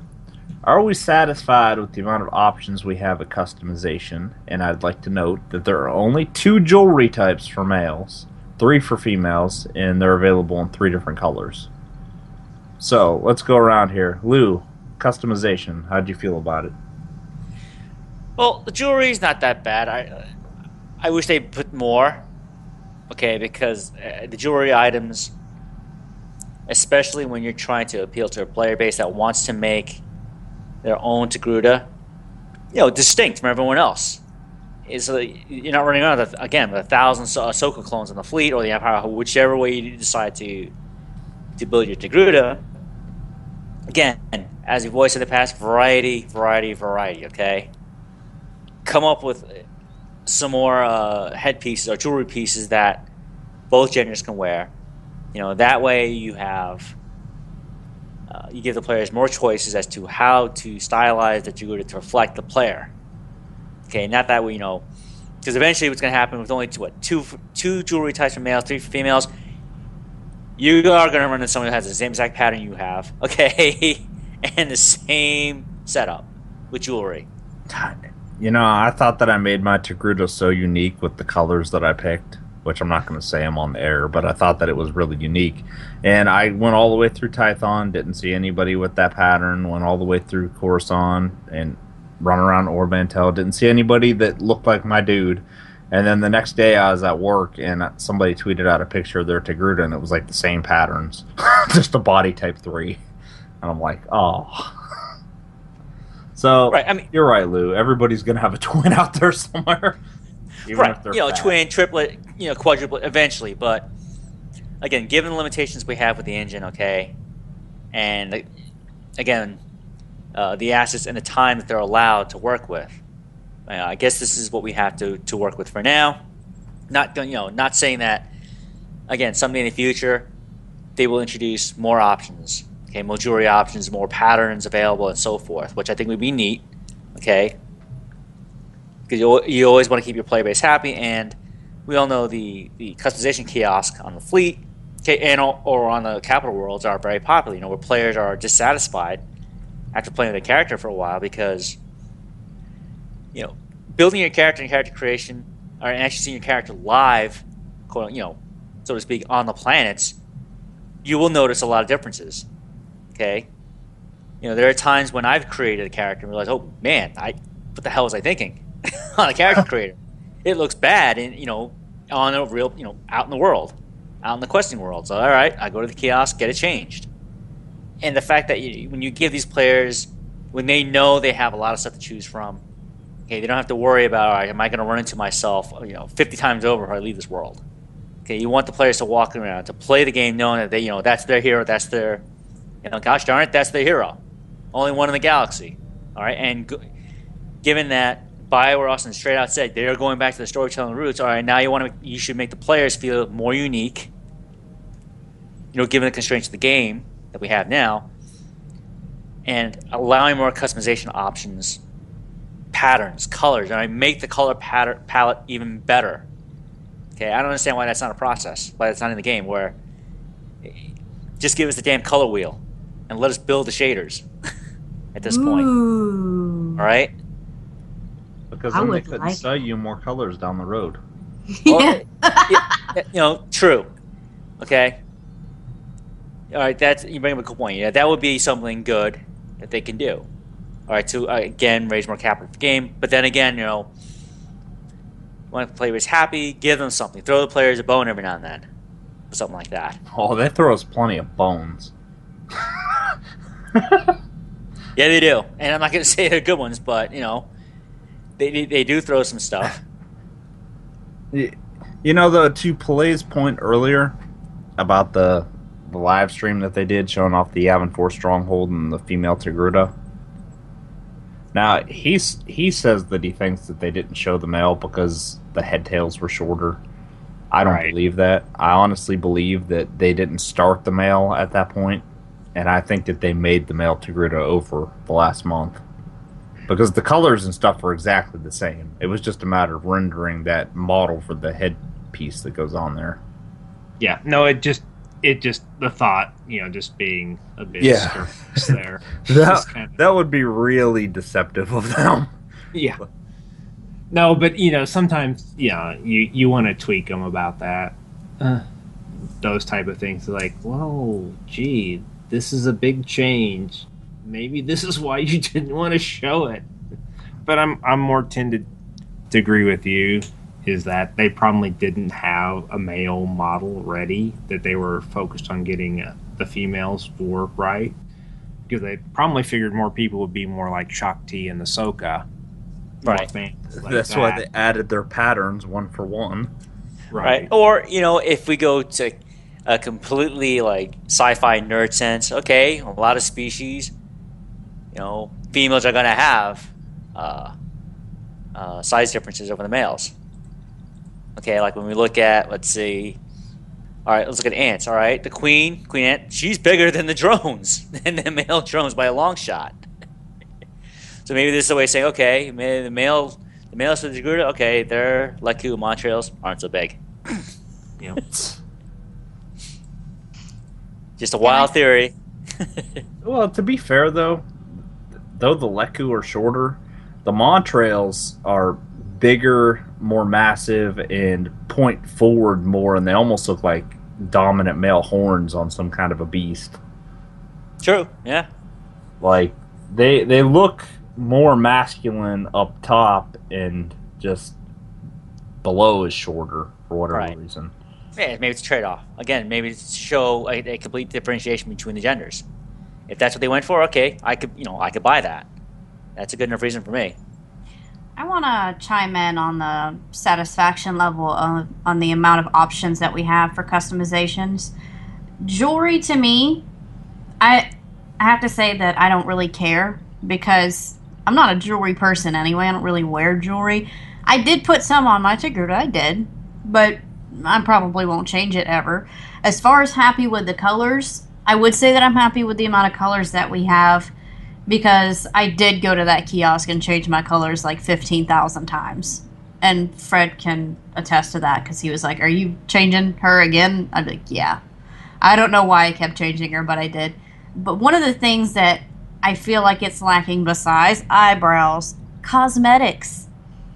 Just because they have, those brightly colored faces in some cases, doesn't mean that they wouldn't wear any type of cosmetic. Twi'leks can be really, really dark blue, and they wear cosmetics. And something, as a female, I know you guys probably won't understand this, but cosmetics is a way to express yourself. And as a female, if you have that taken away from you, it kind of bothers you. And it's not just about like covering something up, it's about defining who you are that day. And when you're making a character and you're saying, I want this female Togruta to be sassy and fabulous, and I want her to be fierce. Okay, well, then I want my red lipstick. Does that make sense to anybody at all? Probably not, because you're all boys. But no, it does. I want cosmetics, and I want them badly. Well, it's disappointing when you look at something. I mean, obviously there's just 4 body types, but it's disappointing when you look and you see like, oh, gee, this option has 30 selections. But this other thing that also seems to be cosmetic might have 7. It's like, no, if you're going to give me a lot in one, give me a lot in all of them. Yeah, eye color and jewelry are what's really lacking. And as far as cosmetics go, I think that they should have them. That may be... I can think of 2 reasons for that. Either one, they didn't have enough time to add them with the 1 month that they had since they started the species to when they finished it. Jeez. Or 2 is they didn't have enough room to put another slider, because there was a lot of options for Togruta. I get it. I mean, I can see that. But then again, I don't accept that as a reason. I mean, I don't understand it either because they have the same faces as other species. All they have to do is put the same cosmetic options. Exactly. Don't know. Feedback forums page, like Lou keeps telling me. Go there, tell them you want your cosmetics back. Tell them if they don't give me my lipstick, we're gonna have problems. They'll add 3 cosmetic options for different lipstick colors. No. No, I need them all. And it'll be those really messed up ones where she just paints the middle of her lips with it. Yeah, like a random purple line. What are you doing? This isn't hocus pocus. Blend that, Shiduki, like a big. They're just all using clear gloss, you know. Oh. Okay, what is this, 7th grade? Possibly. Their lips do look shiny, now that you mention it. Alright, so we already kind of beat the jewelry thing to death, but I will add this as a little note, though. I don't think on any species you should not be charged cartel coins for changing jewelry. You're not changing how your character actually looks, you're just changing some cosmetics on them. That's bullcrap. I Yeah, that's a fair point. Yeah, I agree. I disagree. Yeah. Why do you disagree? That's an option that you could have picked. You didn't pick it. You want to change it. You have to pay for it. Just like if I changed my cosmetics, I have to pay for that. Well, I don't think cosmetics should be charged for either. Well, I don't think anything because like the Togruta, for instance, you could get the jewelry in like copper, silver, or gold. So what if you want to change same style, just change the tint of it to match the outfit that you're wearing? You shouldn't have to pay real life money to do that. I don't think that's good. So. Okay. I mean, it's kind of in the sense of like you go into your jewelry box and pull out a different pair of earrings, whereas like maybe having your makeup done is more a professional thing, where you're having somebody, cosmetician do it for you for a night out. Cosmetician. I don't know. I can't think of the word. That's not right, honey. Beautician. Okay. Oh, no, hold on. If I go into my jewelry box and I'm like, okay, silver earrings or gold earrings, I had to buy both of those pairs of earrings, or they were bought for me. Oh, okay. So now, I see what point you're making, though. Like, you have to buy the jewelry originally. yeah. But what if I change my jewelry to something else, and I've essentially had both of those now, but I still got to pay to put on the stuff that I just had? Okay, I see your point there. Like, maybe it should be an unlock. Yeah, that would be cool. Yeah. Even if you pay one time and then you could switch freely between those options. Okay, see, that makes sense. I'm looking at it like, okay, I can't. If I want red lipstick, that's fine. But if I want pink, then I have to buy pink. I can't just have it. You know what I mean? But I get what you mean. If I decide to go back to red, well, I already own red. So, okay, I get you. I feel you. Yeah, and I think that would be something that they could put in the cartel markets where it could be permanently unlocking cosmetic options. Meaning, okay, say a character creation, you chose one particular pattern for your face, one particular pattern. All right, I'm using the Togruta for an example. One for the Montreal and Leku. But when you hit level 30, you want to change your character's look. You purchase another set of patterns. But the game allows you saying, hey, you know what? We know you want to switch, but if you want to keep this previous pattern you had, 10 cartel coins for a permanent unlock, or whatever the price is, okay? That way, as you progress through the game and you have this character for all these weeks, months, years, you can freely move back and forth as your mood fits to say, okay, you know what? I'm going to switch the customization of this character, not only with the gear, but face pattern, cosmetics pattern, jewelry, what have you, because I paid to unlock it permanently on this character, as opposed to me buying it a month again down the road. Or heck, even make it a subscriber perk where like once a week you could change your character's appearance without being charged. Or Yeah, things something that like are considered or cosmetic, like the eye paint, the jewelry, things like that. Now the patterns on your Montreals and things like that are more skin that I could see them charging for that all the time. Right. That, in fact, is plastic surgery. Yeah. That stuff is different, but just the cosmetic stuff like makeup and jewelry, it should at least the very least, save what options you've had on that character and keep those unlocked to you for free. Right.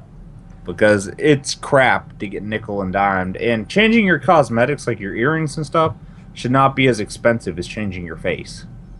I don't think it is. Oh, it is. Every little thing you could change except for your species costs the same amount. Oh, okay. I think it would make sense to do unlocks for cosmetics and jewelry, but unlocks for like patterns and, you know, different faces and body types and whatever, that wouldn't make sense, because that's essentially like changing your entire look, whereas you can just decide one day to put on a different pair of earrings, or decide one day you're going to wear blue eyeshadow, whatever, you know. You can't just decide one day that you're going to look completely different. That takes some time, so I can see them charging you for that. I just picture Nicolas Cage going, "Face off." In that movie where he got his face peeled off and replaced. All right.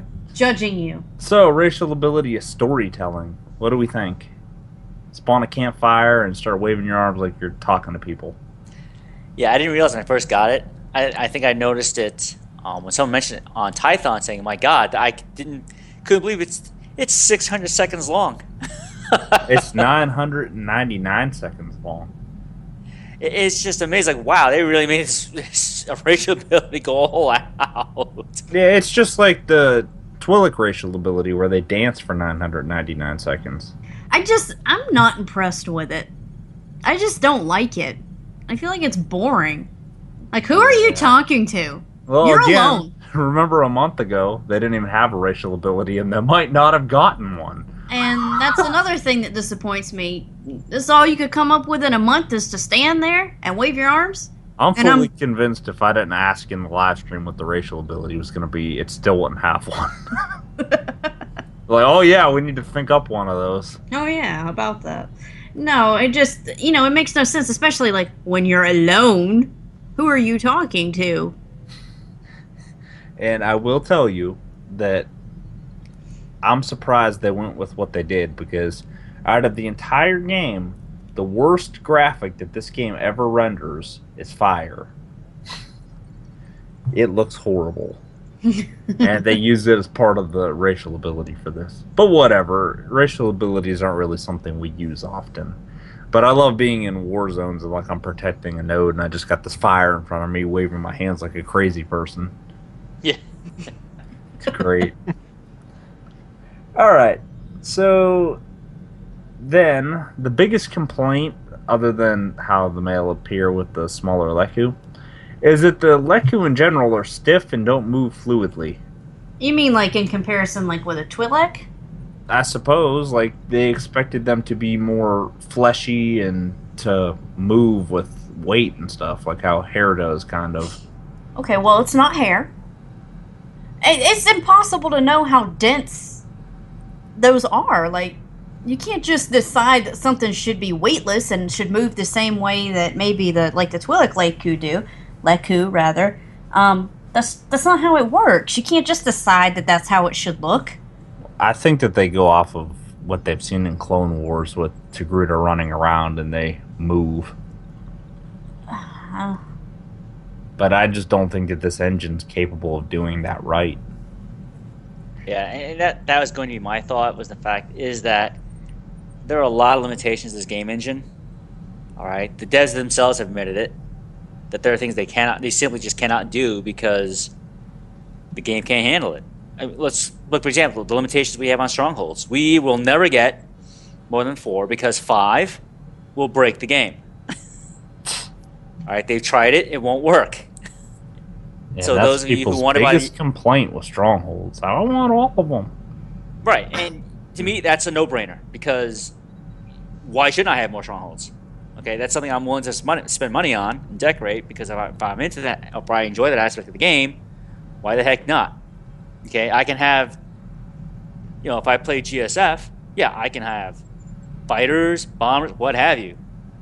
All right, but then again, that's GSF is different, but that's the example I wanted to use. Like, if I can have as many fighters as I want, okay, why shouldn't I be allowed to have as many strongholds. Again, limitations of the engine.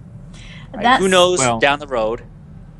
They may improve it, but at this point in time, the game engine can handle that. I don't think it can handle the fine details of having Leku, Togruta Leku move like that. The way we would expect to see in the movies, okay, or in the animations, all right, how they move like that. Yeah, I mean, even with the Twi'leks do have that kind of movement. And I remember when I was playing my Twi'lek Sith Warrior with you guys, there'd be times when I would force leap and the Leku would get stuck over his shoulder or something. Like they get stuck in weird ways because they're not really heavy enough like they're supposed to be in the engine. Well, I think, or the way it's coded in the game engine, the game just can't process that kind of information too well. They don't have the geometry to move independently. And just think if you had 45 Togruta or Twi'leks together with high quality, independently moving Leku, you would probably kill a number of people's graphics cards. I mean, there's a performance reason why they basically freeze that stuff in place. One for clipping, another one is just, somebody's graphics card's got to render all this stuff.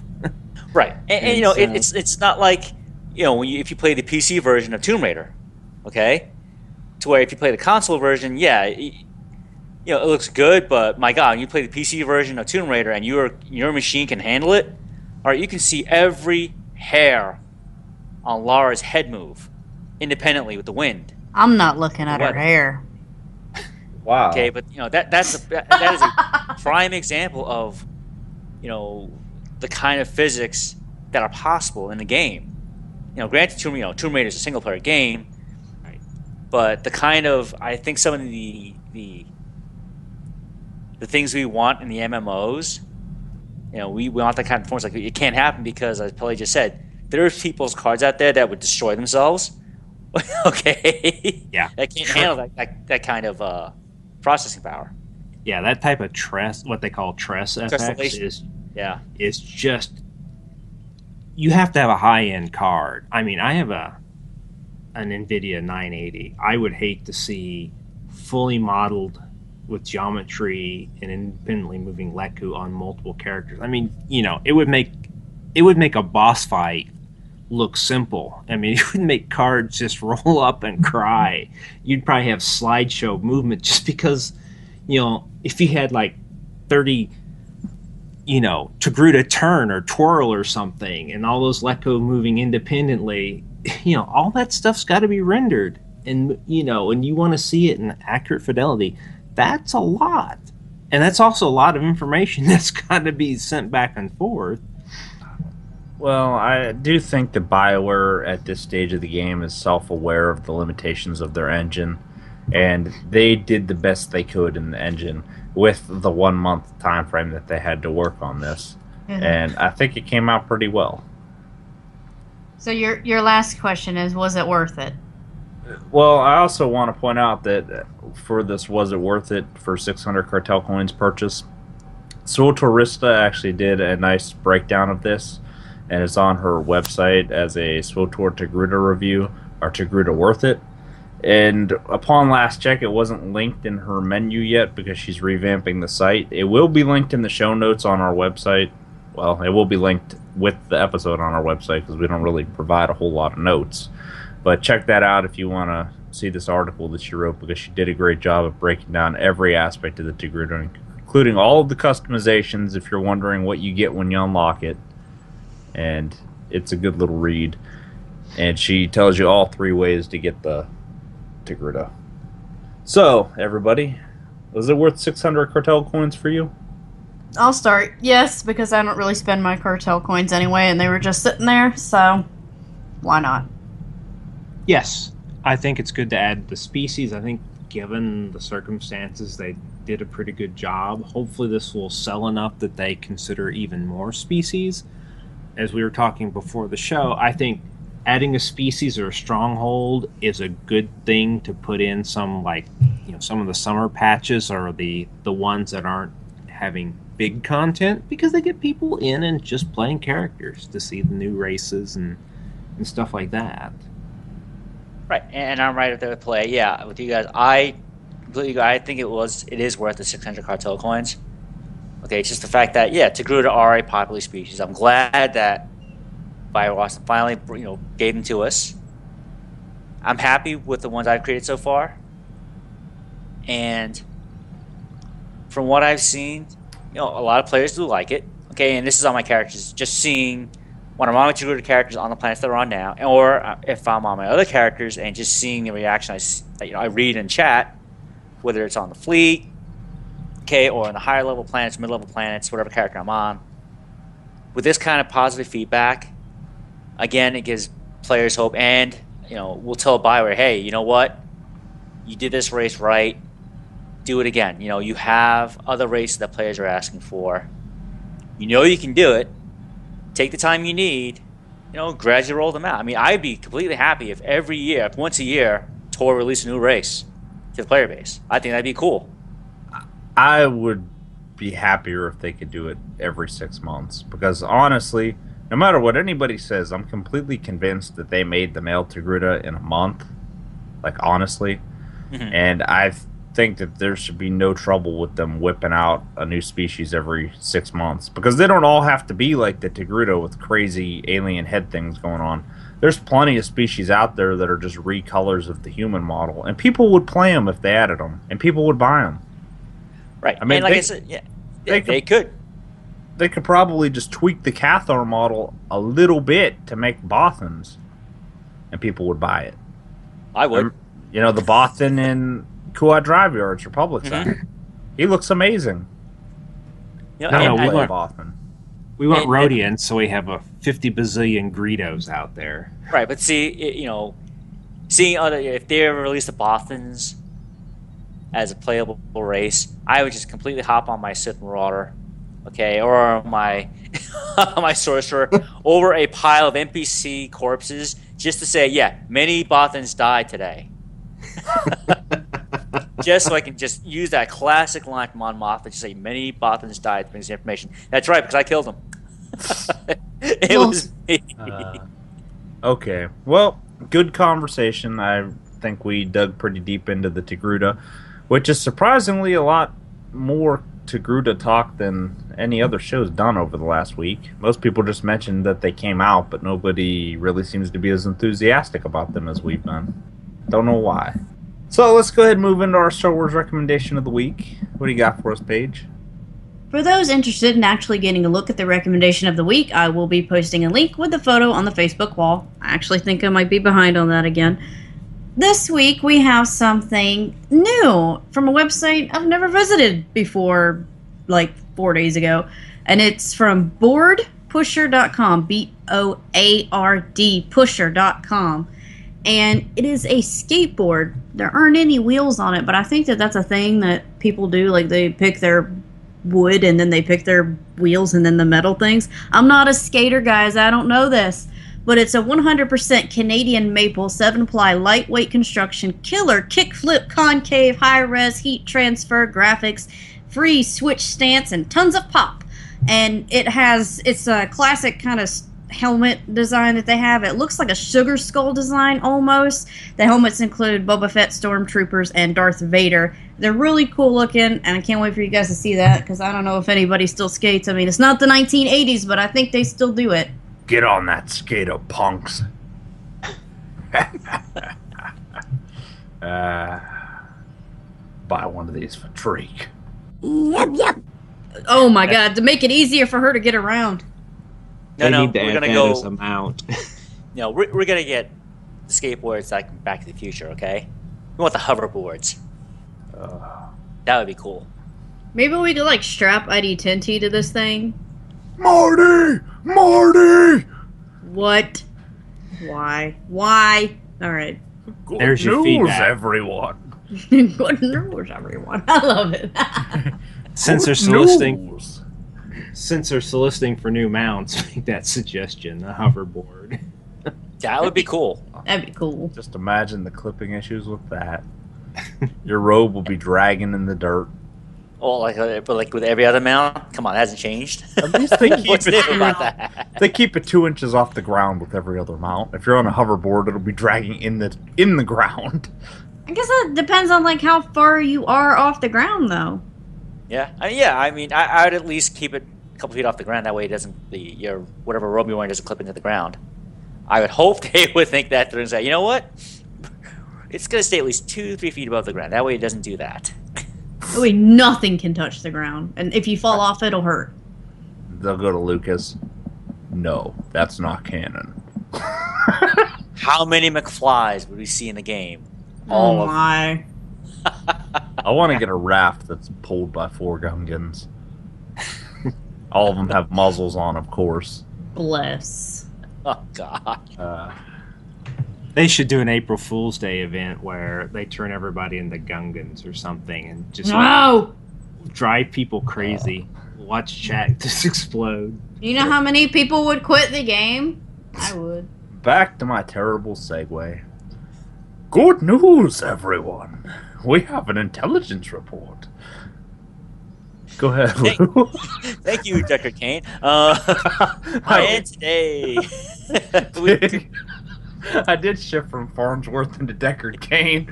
yeah, today is part 4 of Darth Plagueis, that Seeker of Immortality. And this week we pick up with the murder of Darth Plagueis. Or a nice little quote from Palpatine to Darth Plagueis. You lost the game on the very first day you chose to train me to rule by your side. Or better, still under your thumb. Teacher, yes. And for that, I will be eternally grateful. But Master, never. See how we do Palpatine's voice, like in Revenge of the Sith, but this is before he got all messed up. So with that, after ensuring that he'd be elected to the office of Supreme Chancellor of the Galactic Republic, Sidious decided the time had come for him to complete the grand plan alone. Having learned all he could from Plagueis, and also having used his master's connections to get him where he wanted to be, Sidious saw the aging Moon as an obstacle. Plagueis, on the other hand, seemed to trust his apprentice completely. The night before the election, Damask made his first public appearance in years, and a rare appearance with Senator Palpatine. They attended the premiere of an experimental Mon Calamari piece at the Galaxy's Opera House together. After the performance, the two Sith Lords retired to Damask's penthouse in the Kaldani Spires buildings to celebrate Palpatine's upcoming success. There, Sidious plied Plagueis with wine while rehearsing the acceptance speech he would soon deliver before the Senate. Watching as Plagueis became increasingly intoxicated, Sidious waited patiently until his master fell asleep before unleashing torrent after torrent of Sith lightning upon him, basking in the Moon's agony as he slowly tortured his master to death. As Plagueis expired, his apprentice experienced a mind-mental disturbance in the Force, which he interpreted as a shift that anointed him the sole agent of the dark side. But he also experienced a sensation of sadness and loss in the Force. Sidious initially feared that the cause of this unease was a sign that his master's experiments had succeeded after all, that Plagueis' spirit had somehow survived earthly destruction and would return at any moment to exact vengeance on his treacherous apprentice. However, after learning of Darth Maul's apparent death at the hands of Obi-Wan Kenobi on Naboo, Sidious dismissed his concerns, deciding that this was the true cause of the feeling of loss he experienced. In the morning, Senator Palpatine was elected Supreme Chancellor. Now for the legacy. Or in a quote from Palpatine to Anakin Skywalker, "Did you ever hear the tragedy of Darth Plagueis the Wise?" With the attention of the galaxy focused on the new Chancellor, the death of Hago Damask II went barely noticed by the galaxy at large, a galaxy from which he had completely removed himself in his last 20 years. A few hastily prepared obituaries mentioned only the scant information about his life that was available publicly. Members of the Intergalactic Banking Clan refused to release any information about Damask's funeral or about the disposition of his holdings. Darth Sidious kept his master's remains in one of the 2 spirit urns he kept at the entrance of his private office on Coruscant. Nearly a decade before his death, Darth Plagueis and his apprentice Darth Sidious committed an act in direct violation to the nature of the Force. To further the grand plan, the 2 Sith had attempted to will a being of their own design into creation. pouring the malicious intent into waves through the Force to the countless midichlorians spread across the galaxy. The experiment yielded unfruitful, however, as Plagueis perceived the Force growing silence he was probing. When Anakin Skywalker was discovered by Qui-Gon Jinn in 32 years before the Battle of Yavin, Plagueis became convinced that the midichlorians, unwilling to comply to his insidious unnatural usurpation power of the Force, struck back in retaliation, conceiving a savior to ultimately destroy the Sith, the prophesied chosen one, whom Plagueis had considered creating in the past. Though Plagueis purportedly taught Palpatine all he knew, and Palpatine himself had also participated in the earlier failed attempt at manipulating midichlorians that resulted in Anakin's birth, Palpatine himself was unable to fully master Plagueis' teachings to cheat death through the Force via midichlorians, and was forced to rely on clone bodies to hold his spirit instead. Sidious spoke little of Plagueis to his apprentice Darth Tyrannus, who himself knew the moon as Hugo de Mass II, and in the following decades only gave hints to his next apprentice, Darth Vader. However, he did use Plagueis' story to seduce Anakin Skywalker into becoming Vader. The tragedy of Darth Plagueis the Wise, Chancellor Palpatine's Sith legend, told of Plagueis' abilities to create and preserve life. According to Palpatine, the tragic irony was that though he could keep others from dying, he could not save himself. Skywalker, seeking Plagueis' power to save his own wife, Padme, later apprenticed himself to Sidious. At some point after Palpatine brought the galaxy under his heel by reorganizing the Republic into the First Galactic Empire, probably between 19 and 18 years before the Battle of Yavin, the Dark Lord included a manuscript fragment on the nature of the dark side and the progress of the Abora experiments written by Plagueis' hand, around 45 years before the Battle of Yavin, into his Book of Sith, showing respect for his master by including him among the handful of Sith who advanced the cause and left behind documents detailing their approach to the dark side. At some point after Plagueis' death, some of the members of a Sith cult known as the Apex Society believed that Colin Islo, the leader of the cult, was being guided by the spirits of deceased Sith lords, such as Plagueis.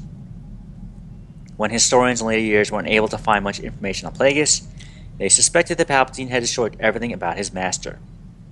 The Wavlud manuscript, one of the few sources of knowledge for the Jedi on the Sith and Sidious, revealed information on Plagueis to the Galactic Alliance and New Jedi Order. It is not known whether the information revealed by Plagueis identified him as the same individual as Hugo de Mass II. Another was his scientific journal, which was kept intact by Sidious and even jotted down his own personal notes on the subject. After Sidious' death on Onderon, this journal fell into the hands of Grandmaster Luke Skywalker, who proceeded to scribble his own notes into it. And now we move on to personality and traits. Or in a quote from Darth Plagueis, "You must begin by gaining power over yourself, then another, then a group, an order, a world, a species, a group of species, finally, the galaxy itself." Darth Plagueis was considered to be a mystic, despite the fact he had sought to develop an entirely rationalistic system of Force study, and was among the few Sith Lords to have serious doubts about the existence of Force ghosts, even after confronting the purported ghost of Marka Ragnos, and was similarly wary of supposed prophecies. Plagueis was a devotee of the dark side and a lover of things otherworldly and arcane. Obsessed with the prospect of eternal life and ideas of spontaneous generation, he remained focused on matters of the material world, though in later years Darth Vader mused that Plagueis had also desired a way to preserve the immaterial self after the death of the body. Although Plagueis, as a Sith Lord, rejected common morality and interpersonal ties as artificial restrictions fabricated by the weak to control the strong, he did develop a genuine bond with his apprentice, Darth Sidious, in an attempt to break the cycle of death started by Bane and thus further their own goals. Plagueis' effort was not reciprocated, however, and Sidious ultimately murdered his master in cold blood. Plagueis was wise and possessed a logical mind, and his apprentice Sidious believed that the extent to which he turned his sight inward was the source of his power and knowledge. When he wrote his journals on the nature of the Force, he wrote them primarily in Basic, although in a chart he drew which demonstrated a triangular relationship between the Empyrean, Anima, and Numia, He curiously wrote his words backwards, with backwards Arabic characters. He believed that power was to be gained incrementally, beginning with the self and culminating with the control of the entire galaxy. As his own powers grew, he became afraid of nothing but losing that power. Plagueis was pathologically afraid of death, and this was the main reason he was chosen by Darth Tenebrous as an apprentice. He elected to change the usual means of Sith succession, death of the master by the hand of the apprentice, by becoming immortal together with his own apprentice and foregoing the need for succession. Eventually, he achieved the level of midichlorian control that allowed him to kill and resurrect sentient beings, as well as regenerate damaged or aged portions of his body through direct mental contact with the organelles, and came to see himself as the Sithari, the being free from all restrictions. However, as a result of his arrogance and his lack of precognitive abilities resulting from his maxichlorian infection, he never saw his own death coming. And a quick wrap up here with his powers and abilities. Plagueis was a master of esoteric and unnatural aspects of the Force. Inquisitor. With it, he was able to manipulate the essence of life, a power Palpatine believed was directly tied to his inward sight. Plagueis could save others from death, and when his power was applied to the extreme, create new life from the midichlorians found in all life forms. Plagueis even discovered the ability to retain one's identity in the Force while becoming one with it. But this manner of surviving death did not appeal to him, as he was not concerned with the non-material world.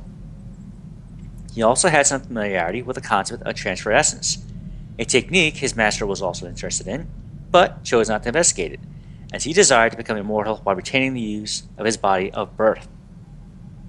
Plagueis was also skilled in lightsaber combat, although he disdained using his blade in combat, regarding lightsaber duels as tedious affairs. Tenebrous viewed his apprentice as a master of the art. He was able to run so fast during his duel with Venomous that an onlooker would have thought him a thunderbolt racing through the trees. Plagueis had on one occasion utilized Jarkai on Valdemic. Skilled in the more unorthodox applications of the Force, he was skilled in conjuring Force illusions, convincing enough to fool even Sidious. Plagueis was a very capable combatant, absorbing blaster bolts and then channeling it into Force lightning, an ability that he was also very skilled in. While fighting his assassins, Plagueis was able to use a heart-stunning technique to keep 2 of his 3 hearts from failing, and conjured up a Force wave so powerful that he was able to atomize 6 of his assailants, and bring it around to atomize a few more. His Force Bellow was as powerful as any sonic weapon, and he was able to turn any object into a deadly projectile with just a clap of his hands. He may have also been capable of convection, as he was able to melt snowflakes before they reached his person on Megiddo. Plagueis originally had the ability to see into the future, but this ability was permanently crippled after his dead master used transfer essence to enter his body and foresaw his death at the hands of his own apprentice. However, that power seemed to reappear day after Tenebrous's murder, as demonstrated when he had received a vision of the Battle of Valdemic. Later, days before his own death, he glimpsed events surrounding Darth Maul and Anakin Skywalker respectively. Plagueis was also believed to have perfected Sith alchemy. And this concludes Darth Plagueis. Hope you all enjoyed it, and as always, I wish to say thank you to the Wikipedia, StarWars.com, TheForce.net, and other Star Wars lore sites that are out there. Folks, if you enjoy the lore history of the Star Wars universe as much as I do, please visit these sites, look up your topics, and enjoy. Great lore topic, Lou. After this, maybe we'll have to take a look at what's left of the canonical Togruta history. I mean, the Wikipedia, they're constantly being updated now, especially in lieu of the fact that episode 7 is coming out. So, yeah, I guess they're doing their best to try to keep on top of things. All right, so that takes us into the community holo feed. First up is the trivia question of the week, where each week we're going to post a trivia question into our YouTube video version of the show. Simply go to StarWarsBeyond.com, we'll link you right to the episode. On the episode page, there will be a button you press to see the trivia question of the week. Alternatively, it'll always be after we say our goodbyes. Then shoot us an email with your answer to StarWarsBeyond@gmail.com. And the email include your character name, your faction, and the server that you play on. If there's more than one correct answer, we'll do a random drawing to win a cartel pack. Everyone that answers with a serious entry will be entered into a drawing for a much larger prize, which will draw on the show every few months. You can be entered into the grand prize drawing every time, so even if you don't win for that week for the Cartel Pack, you'll still be entered in for the grand prize drawing. And remember, you get 2 entries for a correct entry, and you get 1 just for trying. And last week's winner is Mike T, aka T'Chuck. This week's answer, drum roll please. Thank you. Do. Silence. Is General Crix Maydeen. Okay? So Those who are not familiar. Balmora. Yeah. No. There's a General Maydeen there. I know. No, he may be a descendant. Because, all right, for those of you who are familiar, who've seen the movies, okay, you do see General Maydeen in the movies, okay? What you may not know is that Maydeen was actually one of many Imperials that defected to join the Alliance. Okay, after Palpatine created the first Galactic Empire. Alright? Maydeen started off as an Imperial officer, and over the years, as he saw more and more of the of the carnage and the damage he was doing, in the name of the Emperor and the name of the Empire, he got, his conscience got the better of him. He got sick of it. He regretted it. And he defected to join the Alliance to put an end to it. All right? And the reason why, again, I mentioned Maydeen and why he does that briefing in Return of the Jedi is because Maydeen was a Special Forces operative. Okay? So he's a master of unconventional warfare. And Maydeen joins the Alliance and he proves that he's trustworthy. The Alliance will use him to train and develop the Alliance's Special Forces operations and operatives, okay? And just so you know, it got to the point where when you read the stories, you read the lore behind Maydeen, when the Alliance gets to the point to where we're now at the timeline of Return of the Jedi, the Empire has a healthy respect for Alliance Special Forces because Maydeen has gotten to the point to where they're just as deadly as Imperial Special Forces. All right, so Imperial troops, Imperial soldiers will realize, all right, when they hear there are Alliance Special Forces in the area, they know to be afraid. Okay? And with that, even after the fall of the Empire, okay, as we go into the New Republic, Maydeen will stay with the New Republic, okay, and continue his tenureship as a general officer with the New Republic. And sadly, when he meets his end, it's pretty much a tragic, inglorious end because he's killed by criminal scum. Working with the Imperial Remnant, okay? So pretty much he gets shot, he gets shot by some syndicate crime lord. That wasn't me. Yeah. Because this particular syndicate was working with the Imperial Remnant to subvert some New Republic moves in their sector. So again, congratulations, Mike T, for guessing correctly for General Maydeen. Off to a strong start for the next drawing. Mm-hmm. All right, so then, Paige, we got a little bit of feedback on our website. We sure did. I might butcher this name. I'm gonna try. It's Chinook. Chinook. Okay, I was gonna say Chinook, so I was close. Anyway, commented on episode 40 and said, in reply to Force Using Healing Companions Gus claims, I heal you with Jedi power. Great podcast. End quote. Gus Tuno is not and never will be a Jedi. He's a worthless escaped sardine.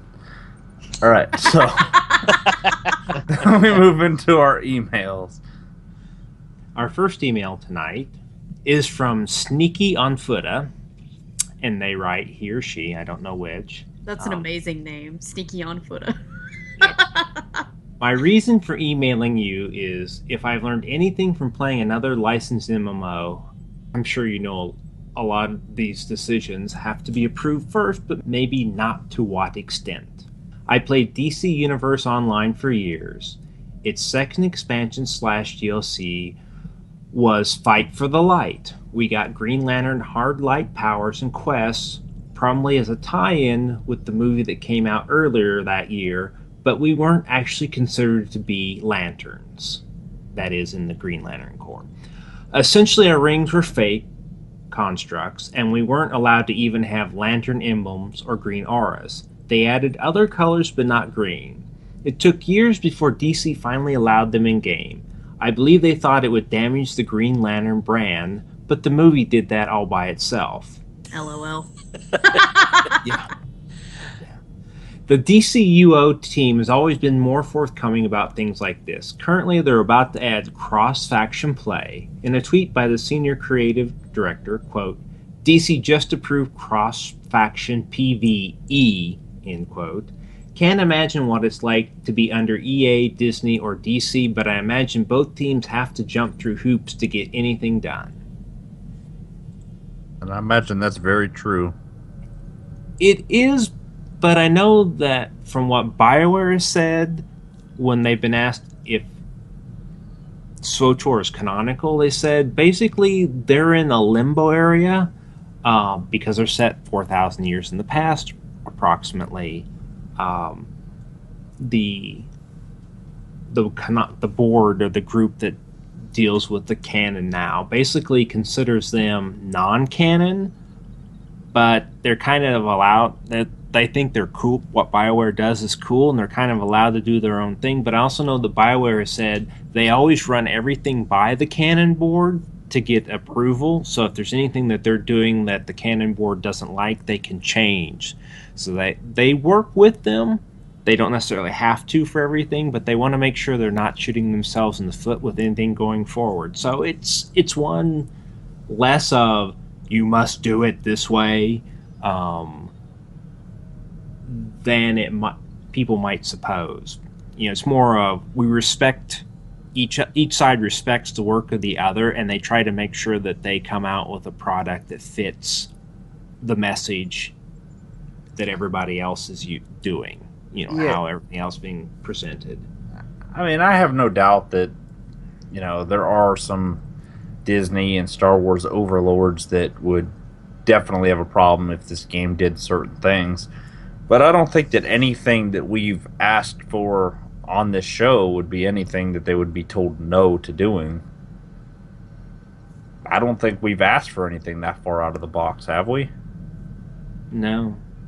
No, and you know, I would even go so far as to say it's not much to ask for approval that KOTOR 1 and 2 and Tor itself be considered canonical, because yeah, BioWare does enjoy the unique aspect that they are set 4,000 years before Phantom Menace. Okay, I mean, this is an opportunity for both sides to say, hey, you know what, you can help us write the history, and we can always build off of that. But then again, you know, as Disney owns the IP, as always, you know, they, as the rightful owner of the IP, they want to put their own spin on things, which is their right.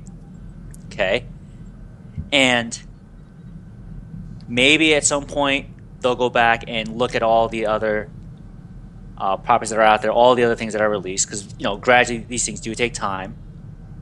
And I would hope that one day, you know, the board does look at, you know, the beauty that is KOTOR 1. Alright, I love that game. Okay, KOTOR 2, and say, you know, those are some really amazing stories in those games, okay? The reason why we have Tor is because the player base loved KOTOR so much. Like, you know what? I would love to see this as an MMO, and look where we are now.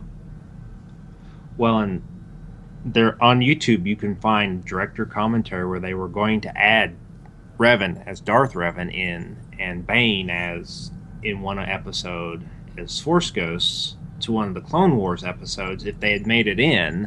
And they actually got to the point of doing concept art and starting to work it out. And then toward the end, George Lucas got cold feet, said this really doesn't kind of work, and so they respected his wishes and stopped. And I think they eventually did add Bane in. So this stuff is possible to get into the canonical stuff.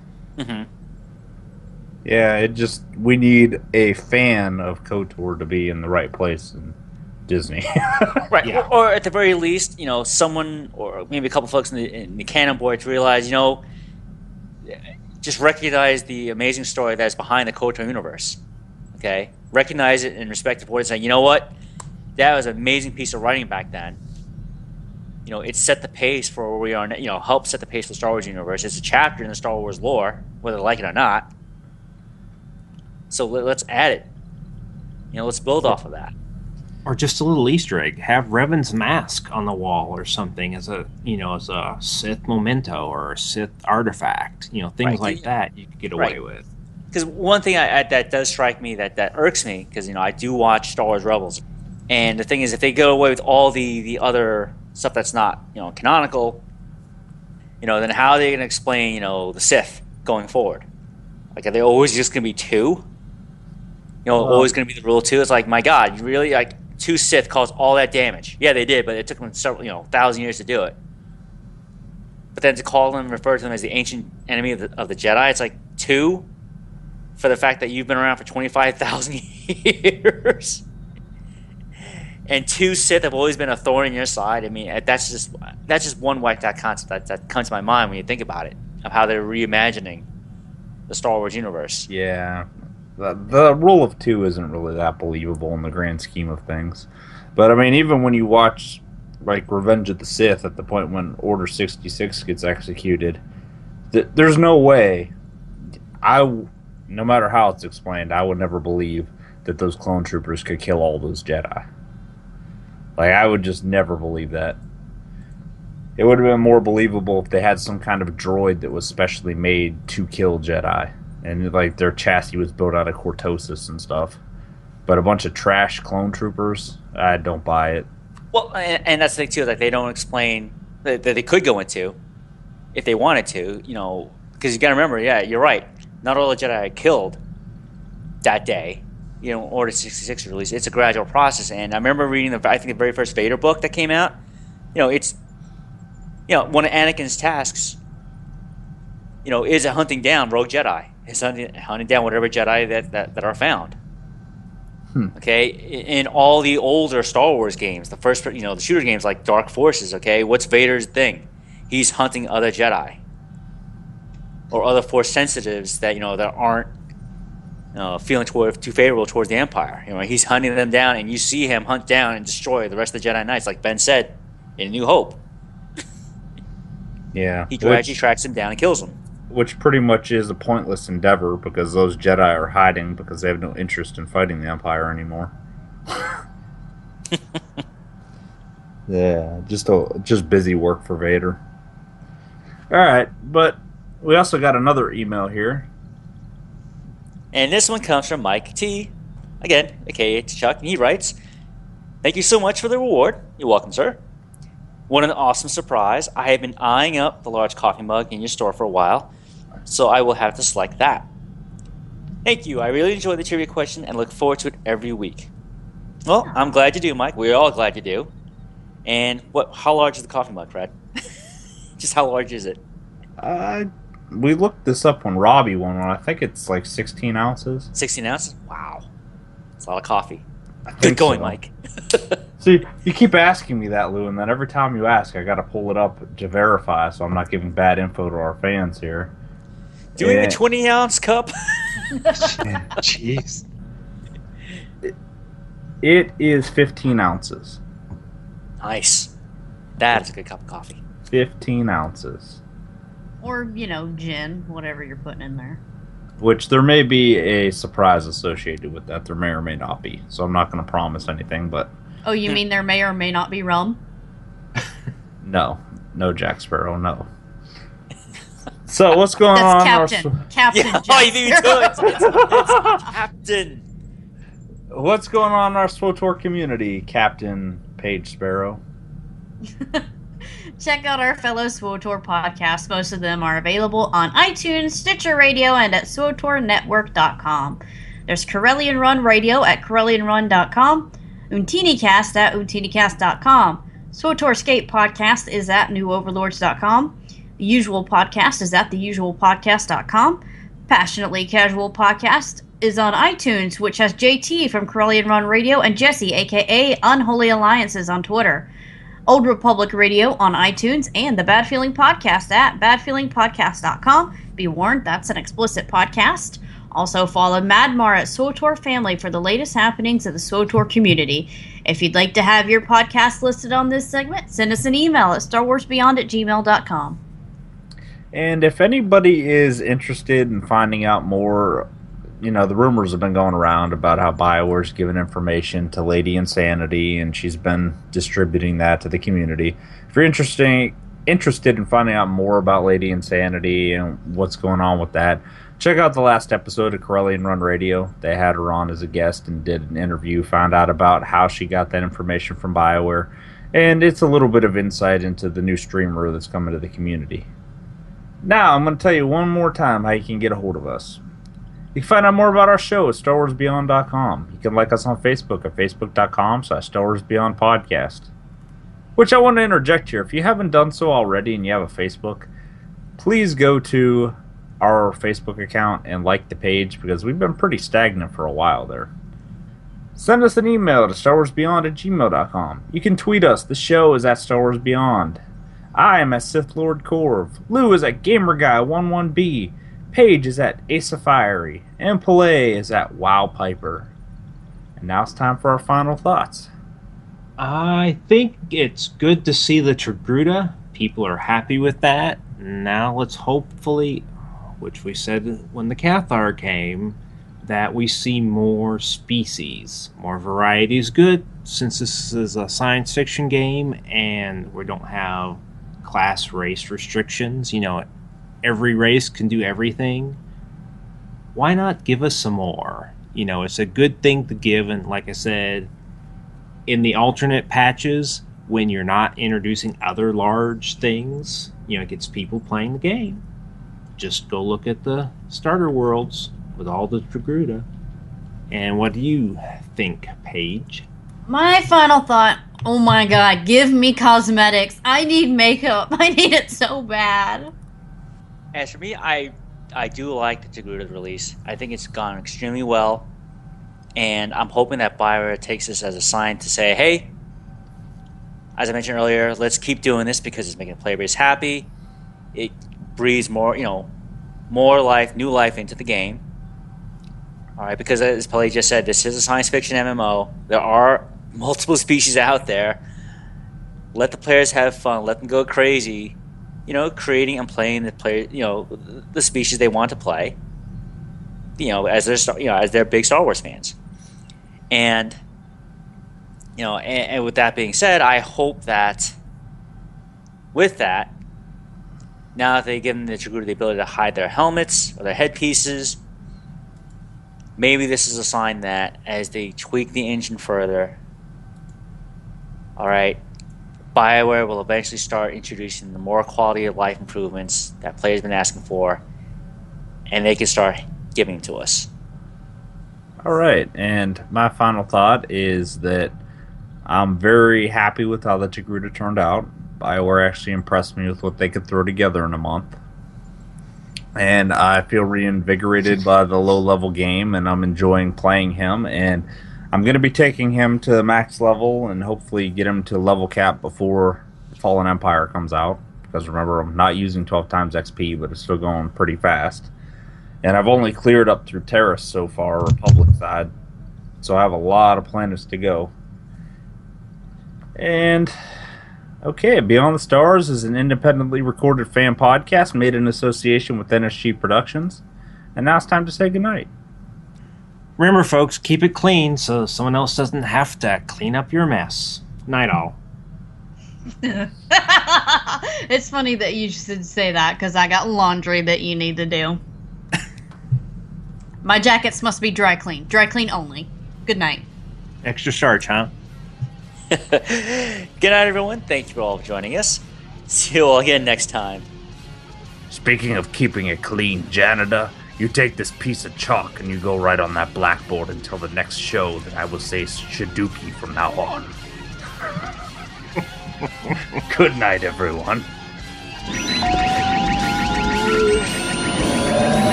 You've served your purpose.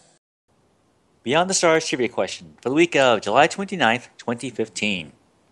First clue. Our purpose was to uncover deceit and injustice, bringing it out into the light.